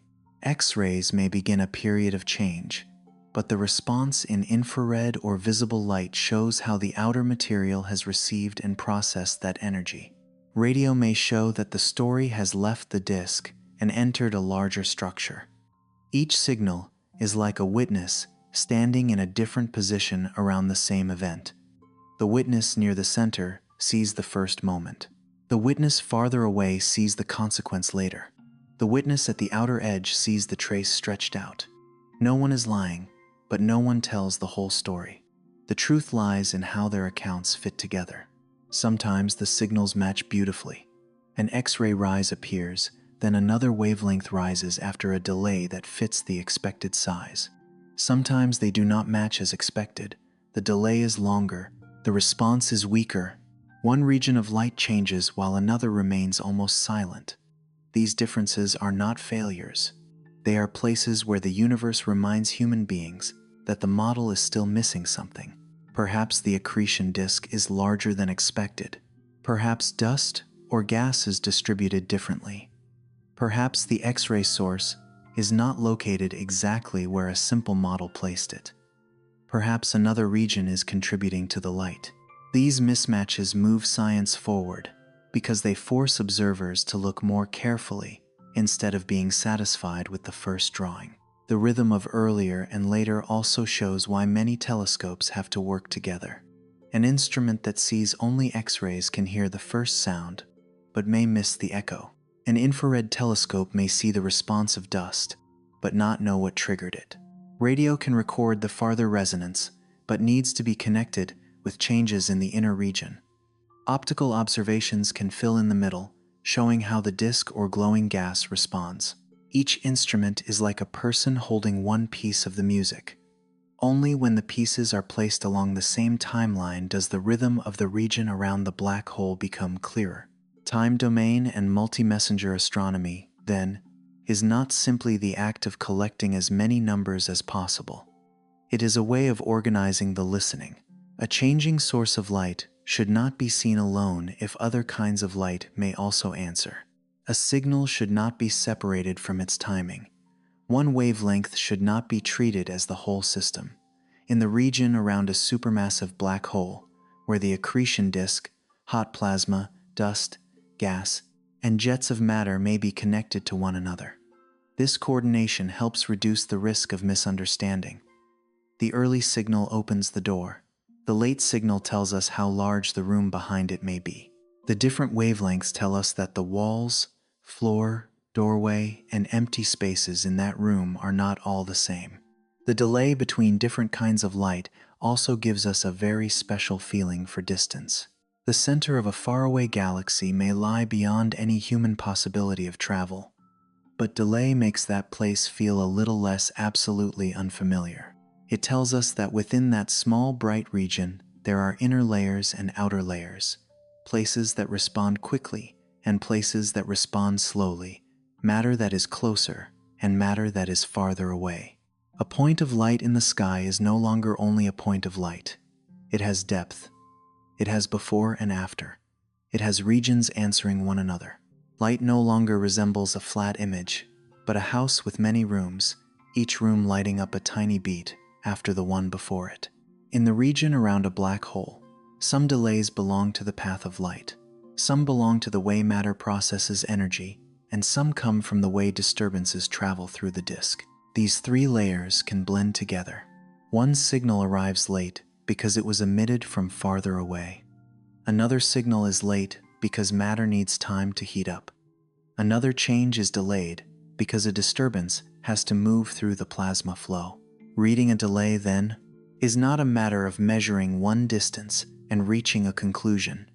It is a matter of listening to many causes, speaking within one record. This caution keeps the science honest, without turning every waiting time into an answer that is too easy. The data are not always as smooth as the narration. A light curve can be noisy, broken, affected by observing time, instrument sensitivity, obscuring dust, or other sources of light in the galaxy. But even through those limits, patterns can still appear. One observing team may follow a source across many nights. A space telescope may catch the X-rays, while ground-based telescopes record optical or infrared light. The measurements are aligned in time, compared, and checked to see which rise came first and which came later. From these quiet efforts, the region around the black hole gradually gains size in scientific imagination. The quietness of that work fits the nature of the subject better than images that are too loud. There is no scene of human beings standing at the edge of an abyss. No race against darkness. There is only light arriving from very far away. Small curves, carefully measured delays, and the patience to understand that each wavelength is one layer of the same place. The universe is not required to appear clearly the first time. It gives human beings late responses, weak signals, imperfect oscillations. In return, if we watch long enough, things that once seemed separate begin to connect. A bright point suddenly has an inner region, a glowing region suddenly has size, an echo suddenly becomes a map. The light that arrives later also reminds us that the region around a black hole is not only a place where matter falls inward, but a place where energy is transmitted through many layers. Some energy from the hot region may illuminate the disk. The disk may absorb it and re-emit it. More distant dust may warm up. Gas may produce its own bright lines. A jet of matter may carry energy away from the plane of the disk. Each layer does not merely receive the message. It changes the message according to its own nature. Because of that, an initial signal can leave many different traces, like a stone falling into a lake, and creating not only one ring of ripples, but also making leaves tremble, the water's edge reflect, and the moon's shadow on the surface break into many pieces. At times, the response of more distant matter makes the region around a black hole seem almost as if it has memory. It records a disturbance from the inner region and then answers later, after the original event has passed. Late arriving light is like the memory of the system.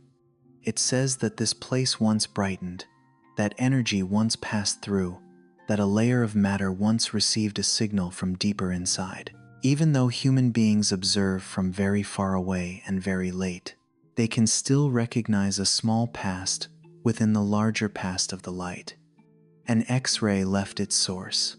A layer of dust warmed up. An infrared signal followed. That sequence is a memory written in radiation, sent across the universe as a reminder that no disturbance is completely separate from the environment around it. Across a broader timeline, delays also help distinguish different regions around a supermassive black hole. The X-ray emitting region may lie very close to the inner part. The disk that emits ultraviolet or optical light may be more spread out. Hot dust farther away may radiate in infrared. Fast-moving gas around the center may give off its own signatures. Each region has a different distance, a different temperature, and a different way of responding. If we look at everything as a single source of light, those layers merge into one. If we follow which light arrives first and which comes after, each layer begins to separate, not by sight, but by the order of response. From far away, this is like hearing a city wake up in fog. The lights at the center turn on first. A little later, windows along the surrounding streets brighten. Farther out, the deeper sound of traffic begins to appear. No one needs to see the whole city from above to know that it has a center, outer districts, and roads connecting one place to another. The successive appearance of light and sound has already told that story. The region around a black hole has a layered awakening like that as well. Though there is no city, no street, no human presence. There is only matter, radiation, plasma, dust, magnetic fields, and signals arriving in sequence. One gentle thing worth keeping is that delay does not only measure physical distance, it also teaches us to accept indirection. Human beings often want to see directly in order to believe. An object before the eyes, a clear image, a sharp outline. A supermassive black hole does not follow that habit. It gives us darkness at the center, then lets the surrounding region speak through late responses. We do not see every layer at once. We wait. We compare. We let light from many moments gradually settle on top of itself. In that waiting, science becomes a beautiful form of patience, understanding not by forcing the universe to answer faster, but by learning the proper rhythm of its reply. The silences between signals, therefore, also have a place in the story. No new light for a few hours, a few days, or a few weeks is not necessarily emptiness. It may be the time during which the system is transferring energy through its layers. It may be the moment before the outer region has had time to respond. It may be true silence, showing that the disturbance remained only in the inner region. In observation, silence is not discarded. It sits between the data points, holding its place like the rest between two musical notes. Without rests, it is hard to hear the rhythm. Without delay, it is hard to measure depth. Slowness gives the region around a black hole space inside time. When different kinds of light are recorded together, an event around a black hole becomes like a letter written in many inks.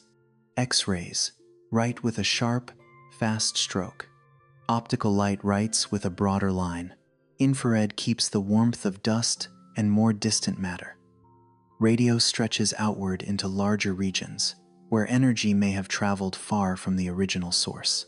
Each kind of ink dries at a different speed, appears at a different moment, and leaves its own color on the page. The reader cannot look only at the first line and ignore the rest. The meaning lies in the whole stack of writing, in the order in which the lines appear, and in the distance between one stroke and the next. From those delays, the region around a supermassive black hole gradually loses the flatness of a distant point of light.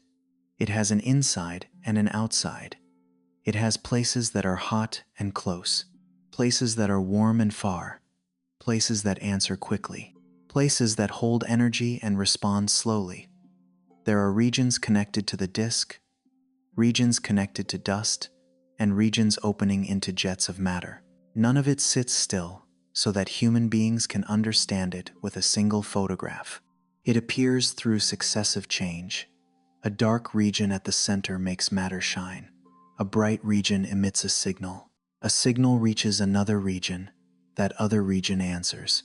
And that answer, though late, helps human beings understand the place that spoke first.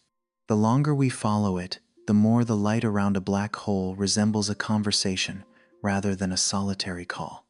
The inner region speaks in X-rays, the wider disk answers in softer light. More distant dust holds warmth and then releases it in infrared.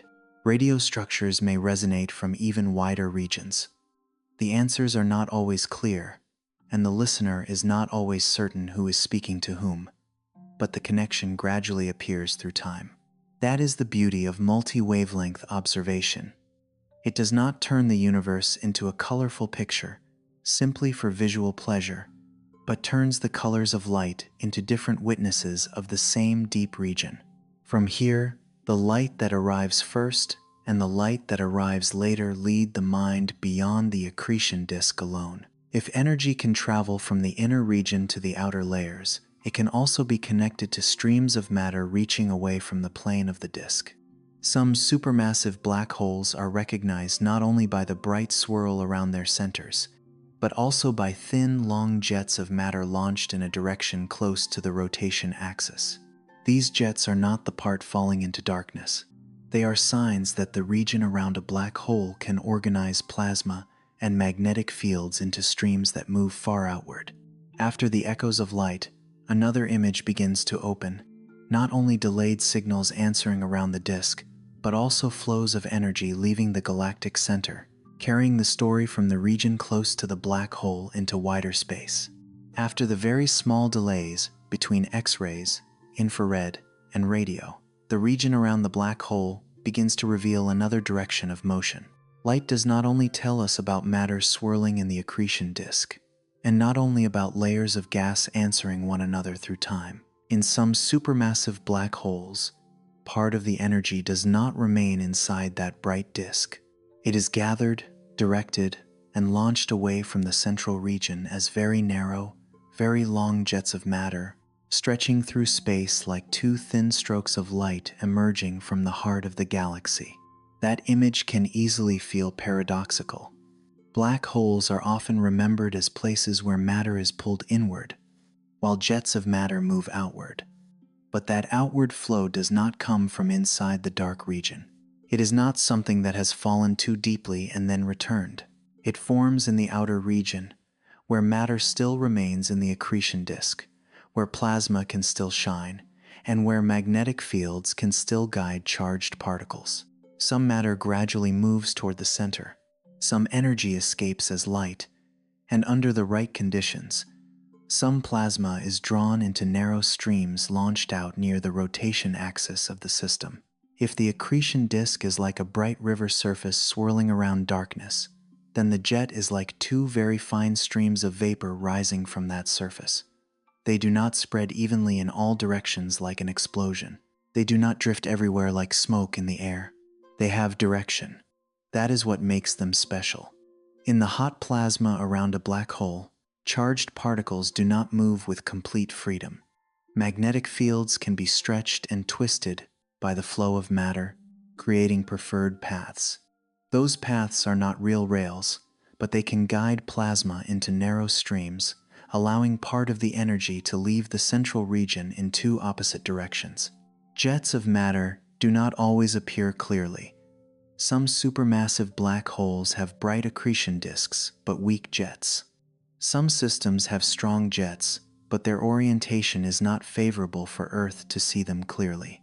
In some places, the signal from the jet is mixed with light from the disk, from dust, and from stars in the host galaxy. So an observer cannot simply look at one image and immediately reach a conclusion. A jet has to be read through many kinds of light, many observations, and many different signals. Radio is often very important because charged particles moving through magnetic fields can leave clear traces in that part of the light spectrum. In some cases, X-rays also help reveal where hot plasma in the flow is interacting strongly with the surrounding environment. What makes a jet captivating is not only its length, but the way its source is so small compared with the trace it leaves behind. A deep region near a black hole can organize plasma and magnetic fields into a flow that travels far beyond the size of the accretion disk. A disturbance near the center can be connected to a change in the jet at a later time. A radio signal arriving later may be the trace of energy that has left the inner region, traveled along the plasma stream, and only then appeared in a wider place. In this way, the jet connects the region very close to the black hole with the more distant space of the galaxy. It means the central region is no longer an isolated point of light, but an engine that can send signs outward. Still, caution has to remain. Seeing radio emission does not automatically mean that a new jet has just been launched. Seeing a jet of matter does not automatically tell us what happened at its base. Radio signals can come from different regions, and a plasma flow can change in many ways. Sometimes a jet brightens because particles are being accelerated more strongly.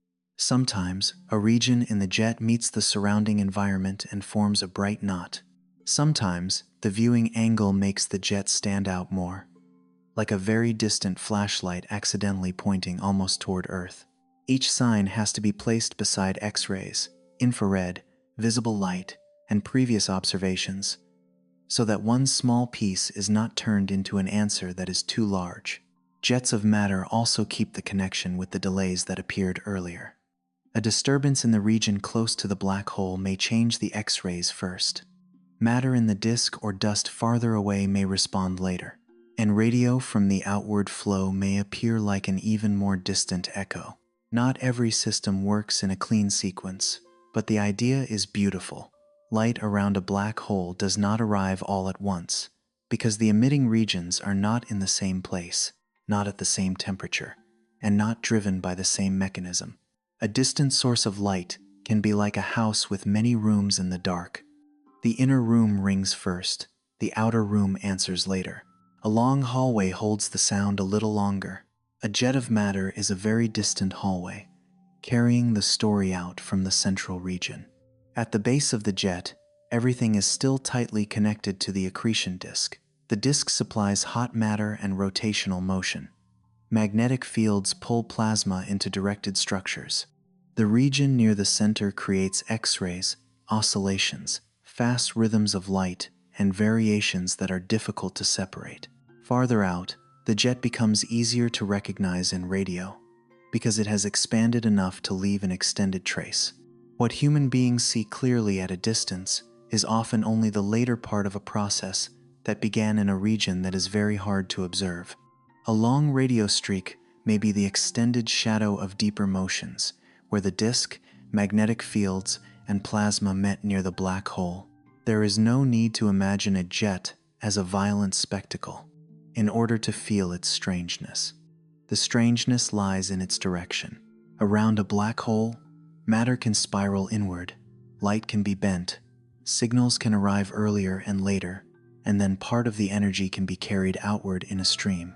A system that seems to be only about falling inward turns out to have narrow routes of escape.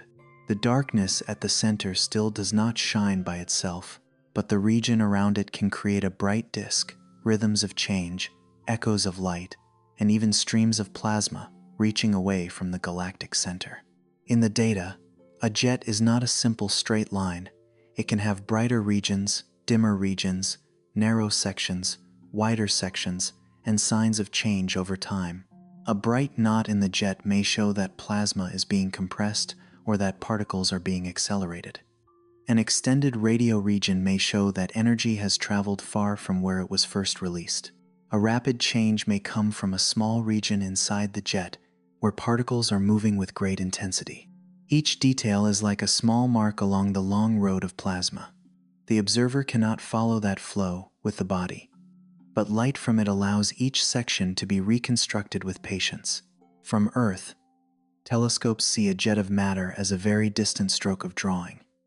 One end of the stroke lies near the supermassive black hole, where the accretion disk heats up and shines. Its body stretches away from the center, carrying plasma and magnetic fields. Along the way, it emits radio and sometimes leaves traces in X-rays or other kinds of light. That stroke does not stand apart from what happened before it. It is connected to the disk, to the flickering rhythms, to the delays, and to the signals coming from many layers of matter. Because of this, the jet does not pull the story away from the region close to the black hole. It expands that region, showing that what happens near the darkness can leave traces very far away.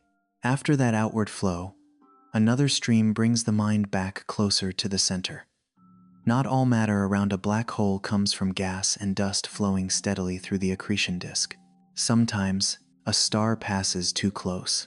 Gravity can stretch it out, turn its material into a stream, and allow some of its gas to heat up and shine as it moves back toward the black hole. An event like this has a beginning, a moment of stronger brightness, a fading phase, and many forms of light telling the story together. After seeing jets of matter leaving the center, we return to a stream of matter falling inward, where a wandering star that comes too close can make the region around a black hole brighten for a short time.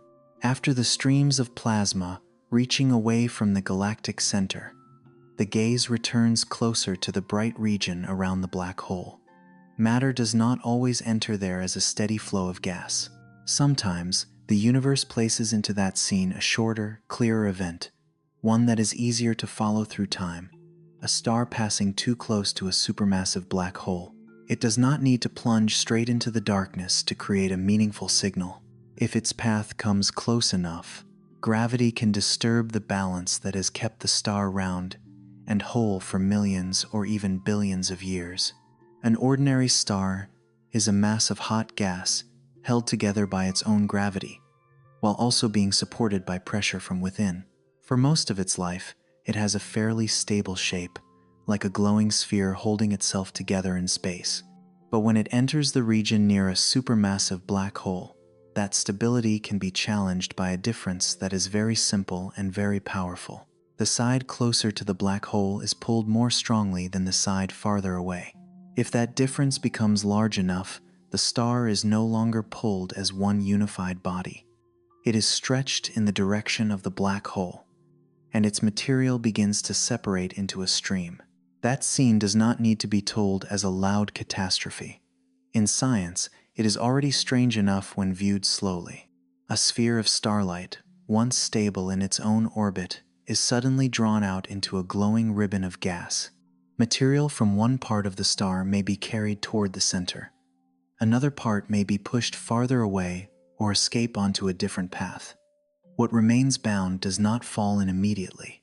It can form long streams of matter, bending, colliding with itself, heating up, and then shining as it gradually arranges into a structure around the black hole. The light from such an event usually does not appear like a lamp switching on and then turning off at once. It has a life of its own. At first, there may be a rise in brightness as stellar material begins to heat up and emit radiation. Then the brightness may reach a higher level before slowly fading as the available material decreases, as the gas stream becomes thinner, or as the system shifts into a quieter state. For observers very far away, the event does not appear as a clear video of a star being stretched apart. It appears as a new source of light, or as an old source that suddenly changes, then fades with time. That change is exactly what makes the event of a star passing too close so well suited to time domain observation. It has a beginning, a development, a brighter phase, a decline, and many forms of light taking part. X-rays may carry news from extremely hot gas near the center. Visible or ultraviolet light may record broader layers of material that are shining. Infrared may appear when more distant dust receives energy and warms up. Radio, if present, may suggest matter being pushed outward or a plasma flow interacting with the surrounding environment.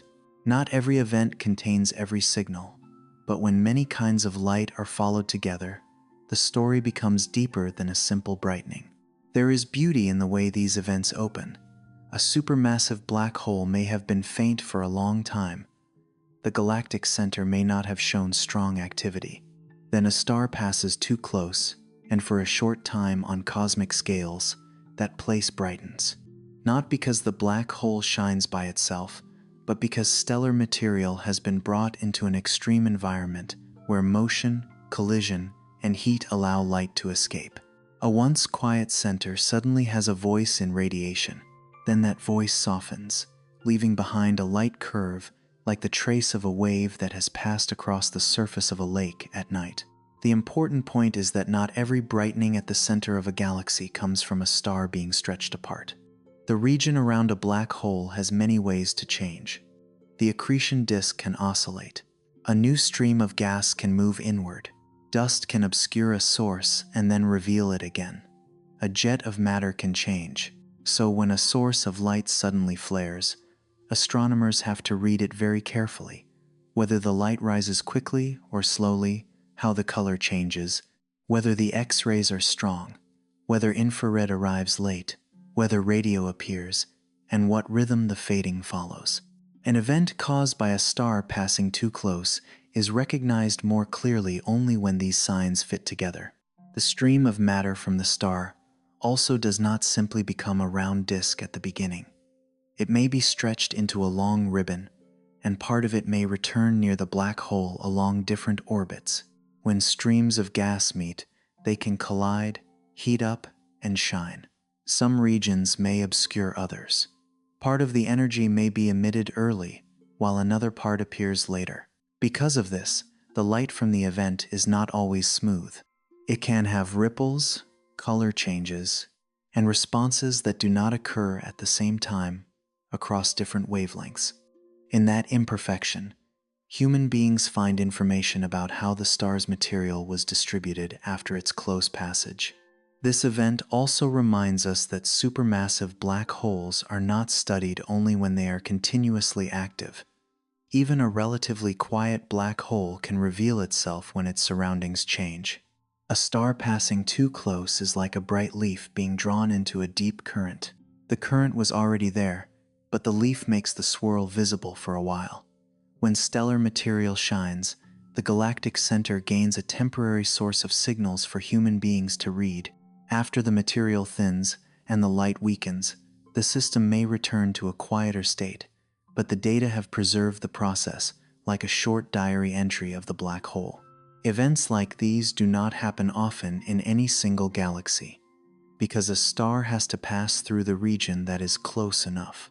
But the universe contains an enormous number of galaxies, and wide sky surveys can follow large numbers of light sources over time. When a new point of light appears at the center of a galaxy, observatories can look back at it in many different kinds of light. Observation after observation helps distinguish a stellar explosion, an active galactic nucleus changing state, or a star being stretched by a supermassive black hole. This is where following the sky as a timeline becomes precious. With only one image, the event may be just a strange, bright point. With many observations, that bright point begins to have a life. The longer we watch through time, the more the event resembles a story with its own curve. The rise in brightness does not only tell us that more energy is present. The rise time tells us how the process began. The color and wavelength tell us how hot the material is, and whether any region is re-emitting energy. The decline tells us that the flow of matter is decreasing, or that the system is changing how it distributes energy. If infrared arrives late, more distant dust may have received the light and radiated heat. If radio appears, there may be matter being pushed outward or interacting with the outer environment. No single layer tells the whole story, but together they turn one brightening into a map of time. Here, the gentleness of science lies in seeing a large event through small signs. A star may be many countless times larger than Earth, but when its light arrives from a distant galaxy, everything is reduced to numbers, curves, and very faint changes in the data. There is no giant stellar sphere in view, no long stream of gas seen directly like a ribbon of silk. There is only light rising, changing color, arriving early or late at different wavelengths, and then gradually settling down. That distance does not make the story poorer. It makes each signal more precious, because each one is the remaining trace of a process human beings could never stand close enough to witness. A star passing too close to a black hole also shows that the universe contains not only stable systems, but moments of transition. Before the event, the central region may be quiet. During the event, stellar material is stretched into a stream and begins to shine. Afterward, the light weakens, while surrounding layers of matter may continue to respond.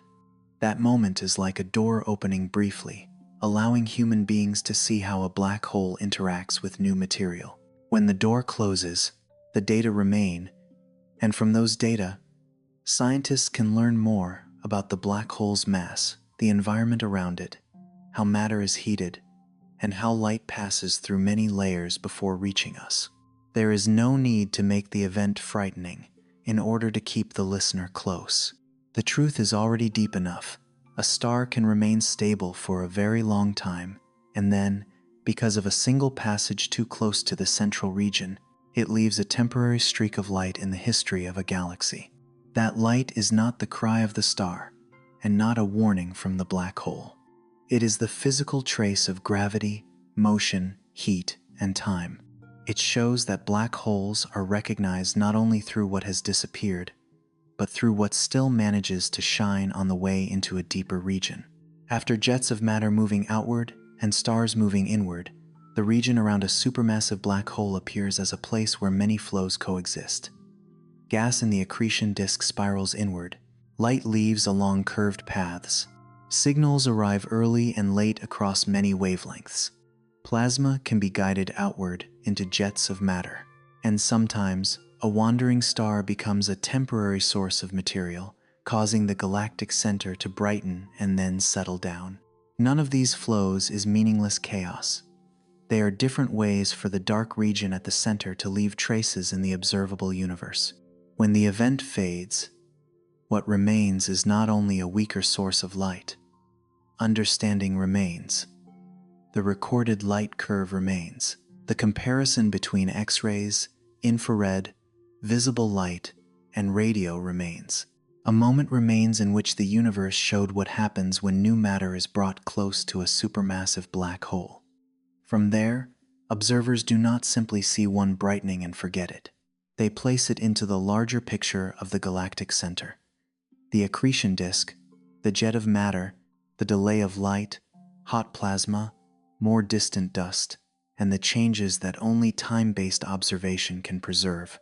The stream of material from a star that passed too close will eventually dissolve into the broader story of the black hole. Some of it may remain bound, some may travel away, and some may shine before gradually cooling.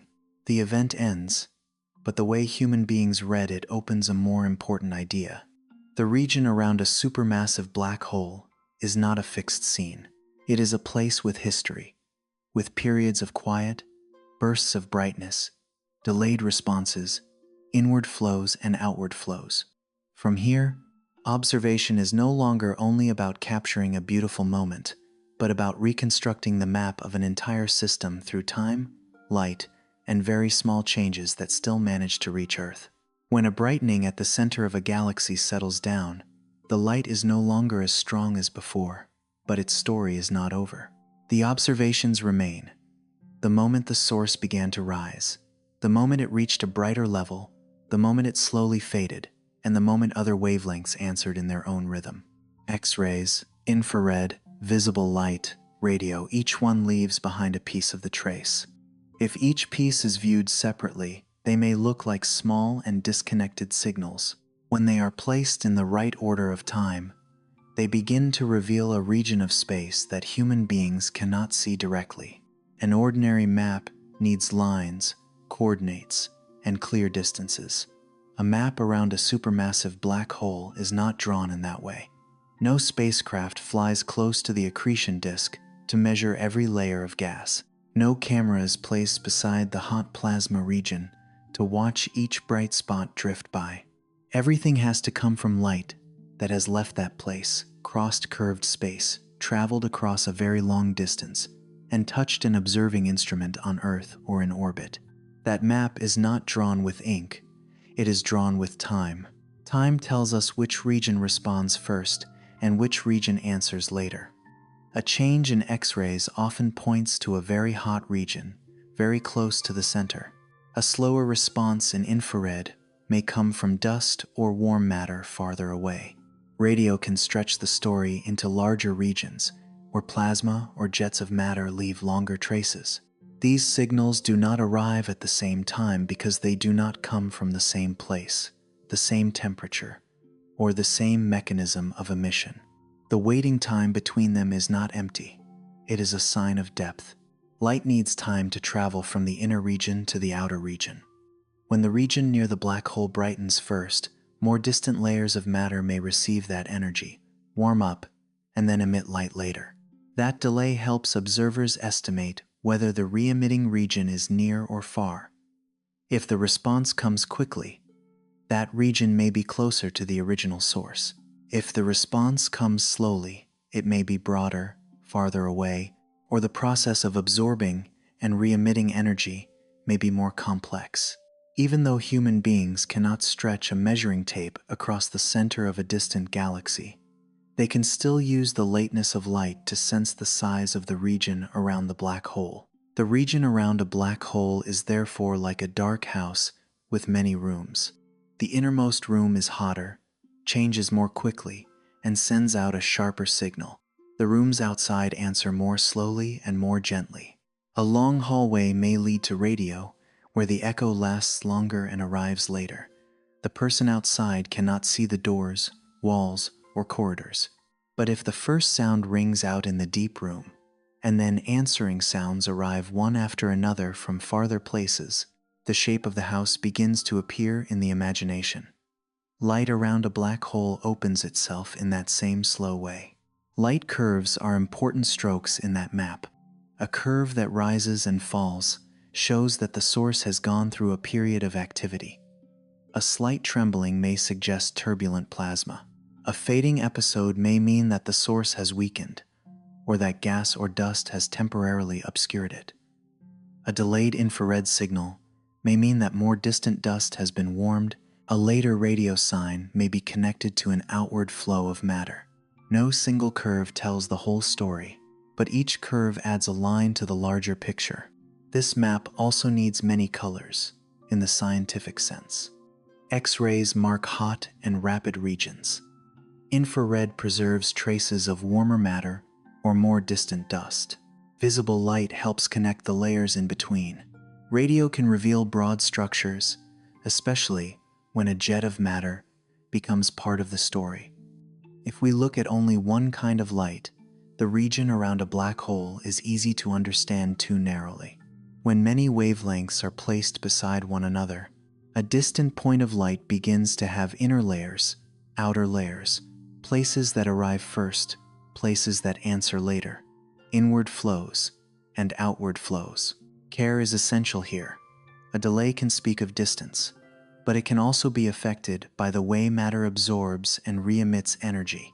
A brighter region may be caused by a higher temperature, by motion making the light stand out, or by gravity bending the path of light toward the observer. A brightening event may be related to a star passing too close, but it may also come from a change in the accretion disk or from existing activity in the galactic nucleus. Light carries many kinds of information, but it does not separate those layers for us on its own. Reading it requires patience. That patience is what makes the observation of black holes more beautiful. Human beings do not force the dark region to reveal itself immediately. Instead, astronomers follow small signals, compare them through time, place X-rays beside infrared, place radio beside visible light, and check which rhythms match and which rhythms drift apart. Every match strengthens part of the map. Every mismatch reminds us that the model is still missing something. Science moves forward, not only through correct answers, but also through the places where data refuse to fit an overly simple picture. When the signals are brought together, the region around the black hole is no longer a vague halo of light. It has a hot region near the center, a rotating and oscillating accretion disk, dust or gas farther away, light bent by gravity, one side brightened by motion, flickering rhythms, and delayed responses. There are places where matter moves inward. There are places where plasma is guided outward into a jet. None of this appears in a single image, but it gradually appears through time. A region that seems impossible to draw begins to take shape through what still manages to shine. From Earth, human beings stand very far from that map. One observatory records the source in a single night. Another telescope follows it the next week. A sky survey notices that it has changed compared with many months before. Old data are opened again, new data are added, and the history of a galactic center slowly grows thicker. The map around a black hole is therefore not only a map of space, it is also a map of waiting, made from many looks, many wavelengths, and many questions held long enough. In the end, what is worth remembering is not that human beings have erased the darkness at the center. That darkness remains. The black hole still does not shine by itself, but around it, matter heats up. Light changes direction. Signals arrive first and then later. Plasma moves inward and outward, and layer after layer of data quietly joins together. From those signs, science learns how to understand a place that cannot be approached. The dark region does not need to tell its own story. The light around it has already told enough, as long as human beings know how to listen slowly.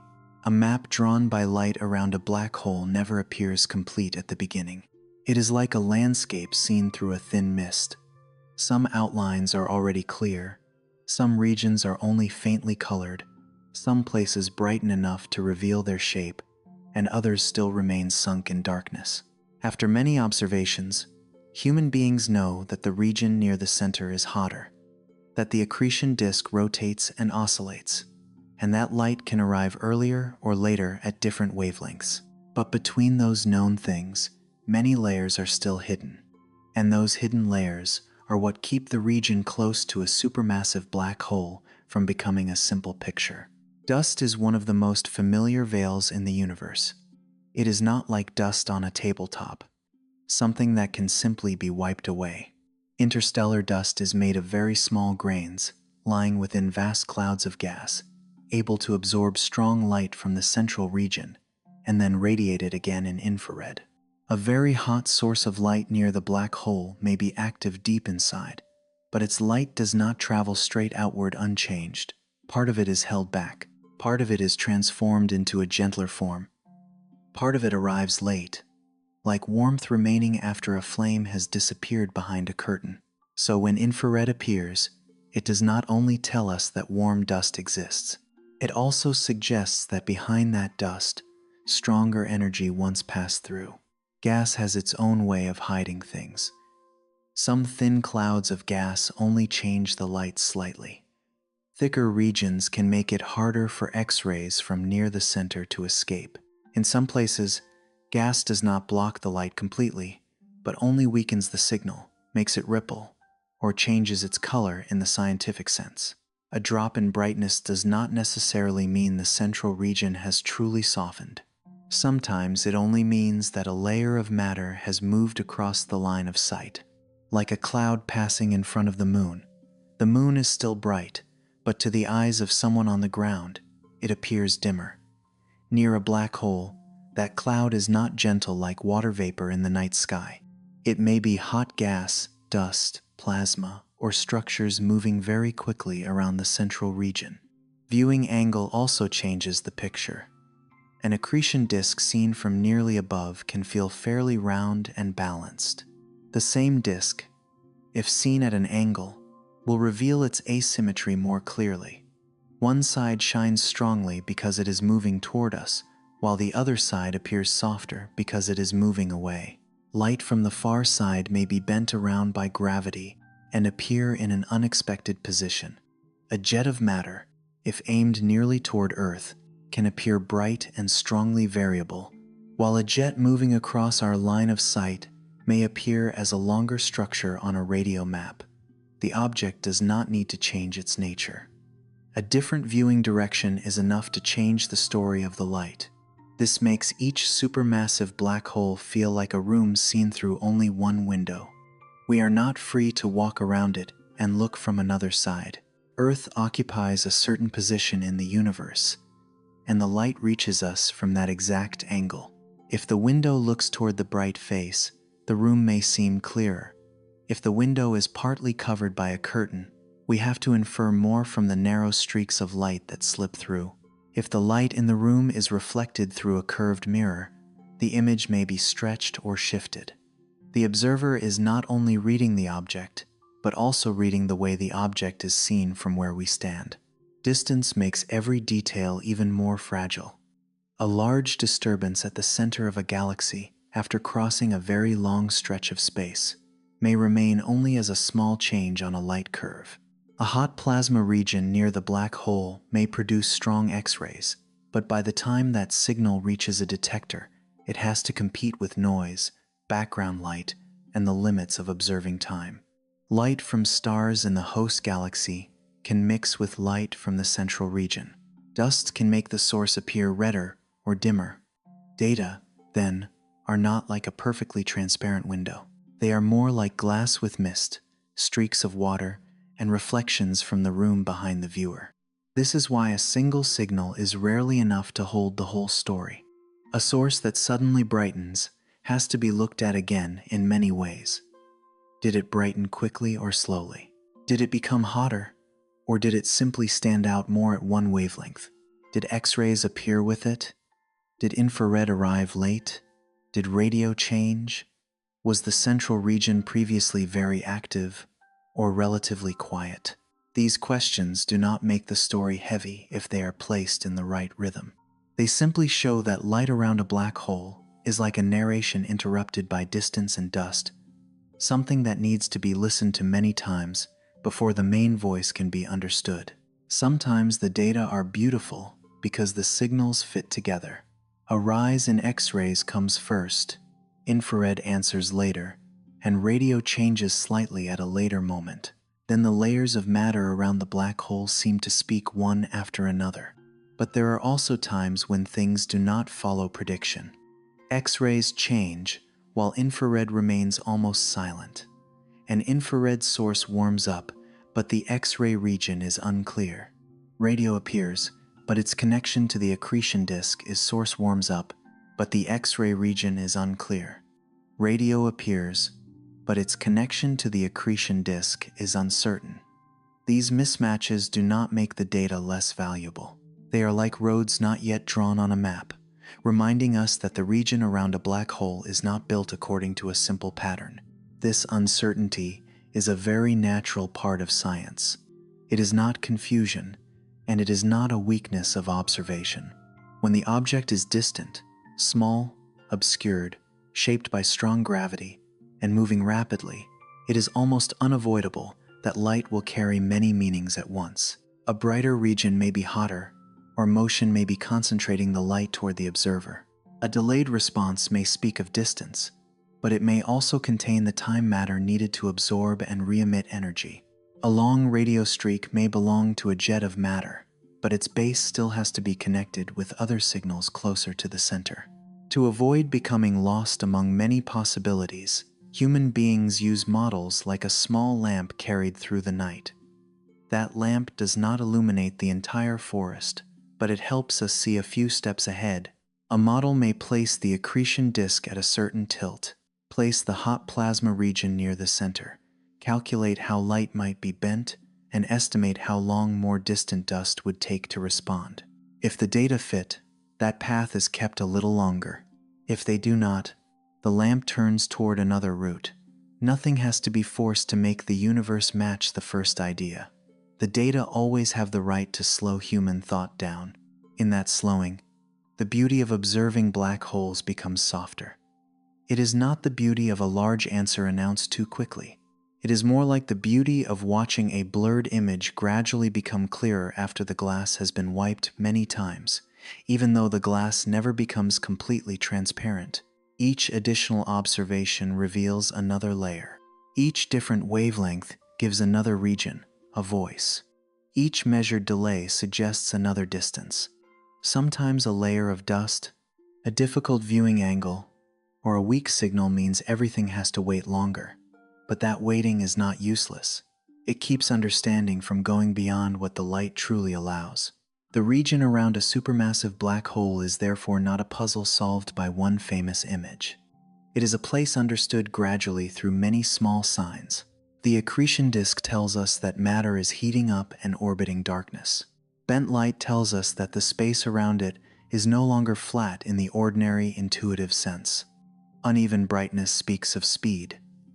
Flickering rhythms speak of internal change. Delays speak of depth. Jets of matter speak of energy moving outward. The event of a star passing too close speaks of how new material can make the central region flare. Veils such as dust, gas, and viewing angle do not ruin that map. They make the map more real, because the real universe rarely appears as cleanly as an illustration. From Earth, all of this reaches human beings in silence. There is no sound from the accretion disk, no sound of plasma being carried by magnetic fields, no sound of dust absorbing light and radiating heat.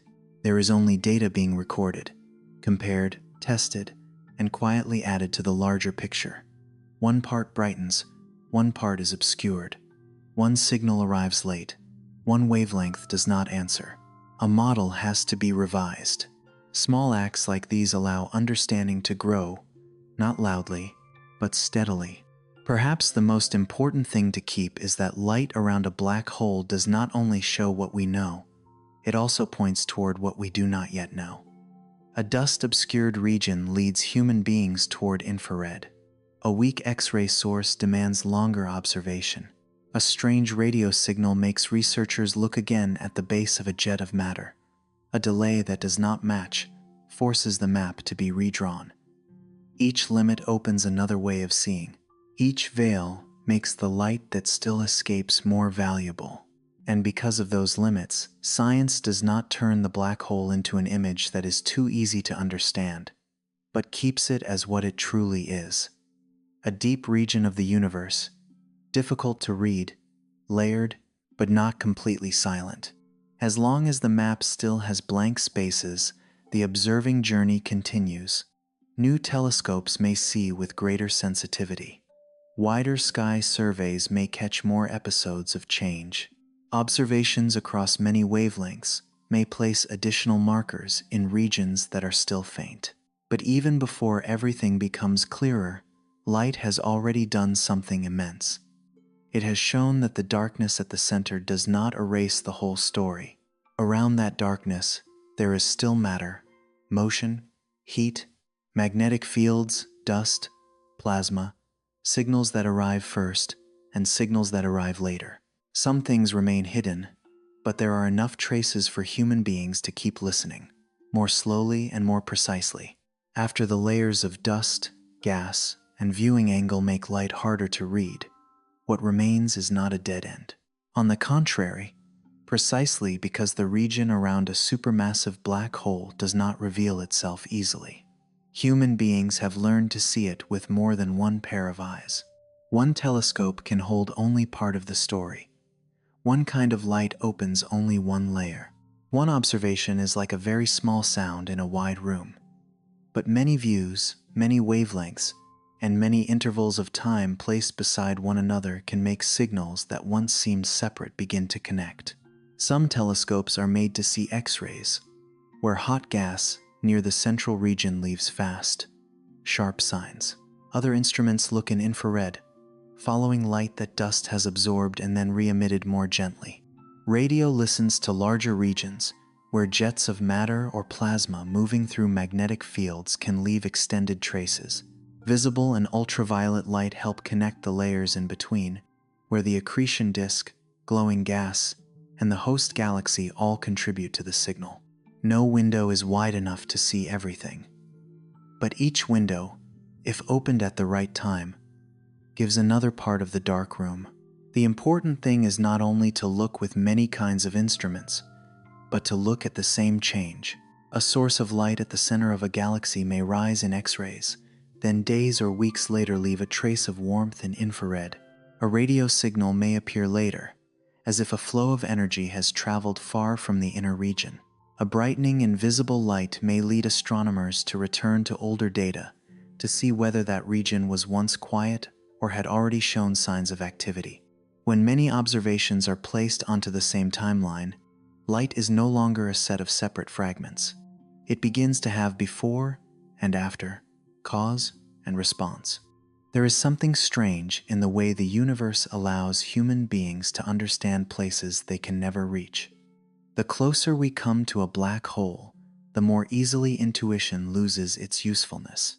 What lies behind may appear in front. A brighter region is not necessarily only hotter. A signal that arrives late is not necessarily weaker. Even a silence can contain information.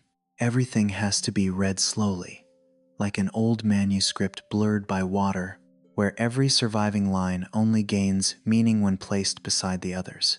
It is this difficulty of reading that gives the region around a black hole its depth. It does not hand human beings a complete scene, but offers signs small enough to require patience. From a very distant point in the sky, astronomers may receive a burst of X-rays, then wait for an infrared response to arrive later. They may see radio emission extending from a jet of matter, then trace it back toward its base near the accretion disk. They may watch a galaxy that once seemed calm suddenly change in brightness, and wonder whether a star has just passed too close, or whether the flow of matter around the black hole itself is changing state. Questions like these do not make the darkness less mysterious. They give the darkness more structure. A place that cannot be seen directly begins to appear through what it does to the matter around it, like wind that has no shape of its own but still leaves a direction on the surface of water. If one final image should remain, it is not that of a giant mouth swallowing everything. That image is too loud and too small for a system this intricate. A closer image would be a dark room at the center of a galaxy, a room no one can enter, yet beneath the door, very thin streaks of light still slip through. Some arrive quickly, some arrive late, some have changed color, some curve as though they have touched an invisible pane of glass. Some carry the warmth of dust, some carry the rhythm of plasma, some come from a stream of matter moving away from the center. Human beings cannot open that door, but what slips out beneath it is enough to show that the inside is not empty. The region close to a supermassive black hole is therefore not a simple ending point for light. It is a place where light is tested to its limit before it escapes. Some of it is held forever. Some changes direction. Some returns late like an echo. Some is carried far away in jets of matter. The parts that still escape become extremely precious, not because they are dazzling, but because they are rare. They are the final fragments of news from the edge of a region that does not allow everything to return. Each small signal is like a piece of ash, still warm after a process much larger than the eye could ever witness. And then, from a small planet, human beings place mirrors, antennas, and delicate instruments into the darkness, waiting for those fragments of news to arrive. No sound travels across space. No scene opens like a stage. There are only weak signals, light curves, wavelengths being compared, and delays being carefully preserved. Understanding does not arrive like lightning. It gathers slowly, like dew collecting on glass over many nights. Each drop is very small, but when enough of them gather, the whole surface begins to reflect a shape. In that distant place, the region around the black hole may still be changing, without knowing that anyone is watching. A hot spot may be carried along by the accretion disk. A layer of dust may quietly radiate infrared after receiving light from the inner region. A jet of matter may carry radio emission farther out from the galactic center. Some star may pass through a dangerous orbit and leave behind a temporary brightening in the data of the future. None of this happens for human beings alone. But when light still manages to leave, it can still be read. And in that reading, the distance between a quiet room on Earth and the deep edge of a faraway galaxy suddenly feels thinner. In the end, a supermassive black hole does not make the universe more silent. It makes listening more delicate. The darkness at the center still keeps its secret, but the region around that darkness has turned heat, motion, gravity, and time into signals. Not a final answer, not a perfect image, but a chain of traces strong enough for human beings to understand a little more, piece by piece. In the place where light is drawn into streams, what remains is not fear before the darkness, but the feeling that even at the edge of what cannot return, the universe still leaves very narrow paths for understanding to find its way.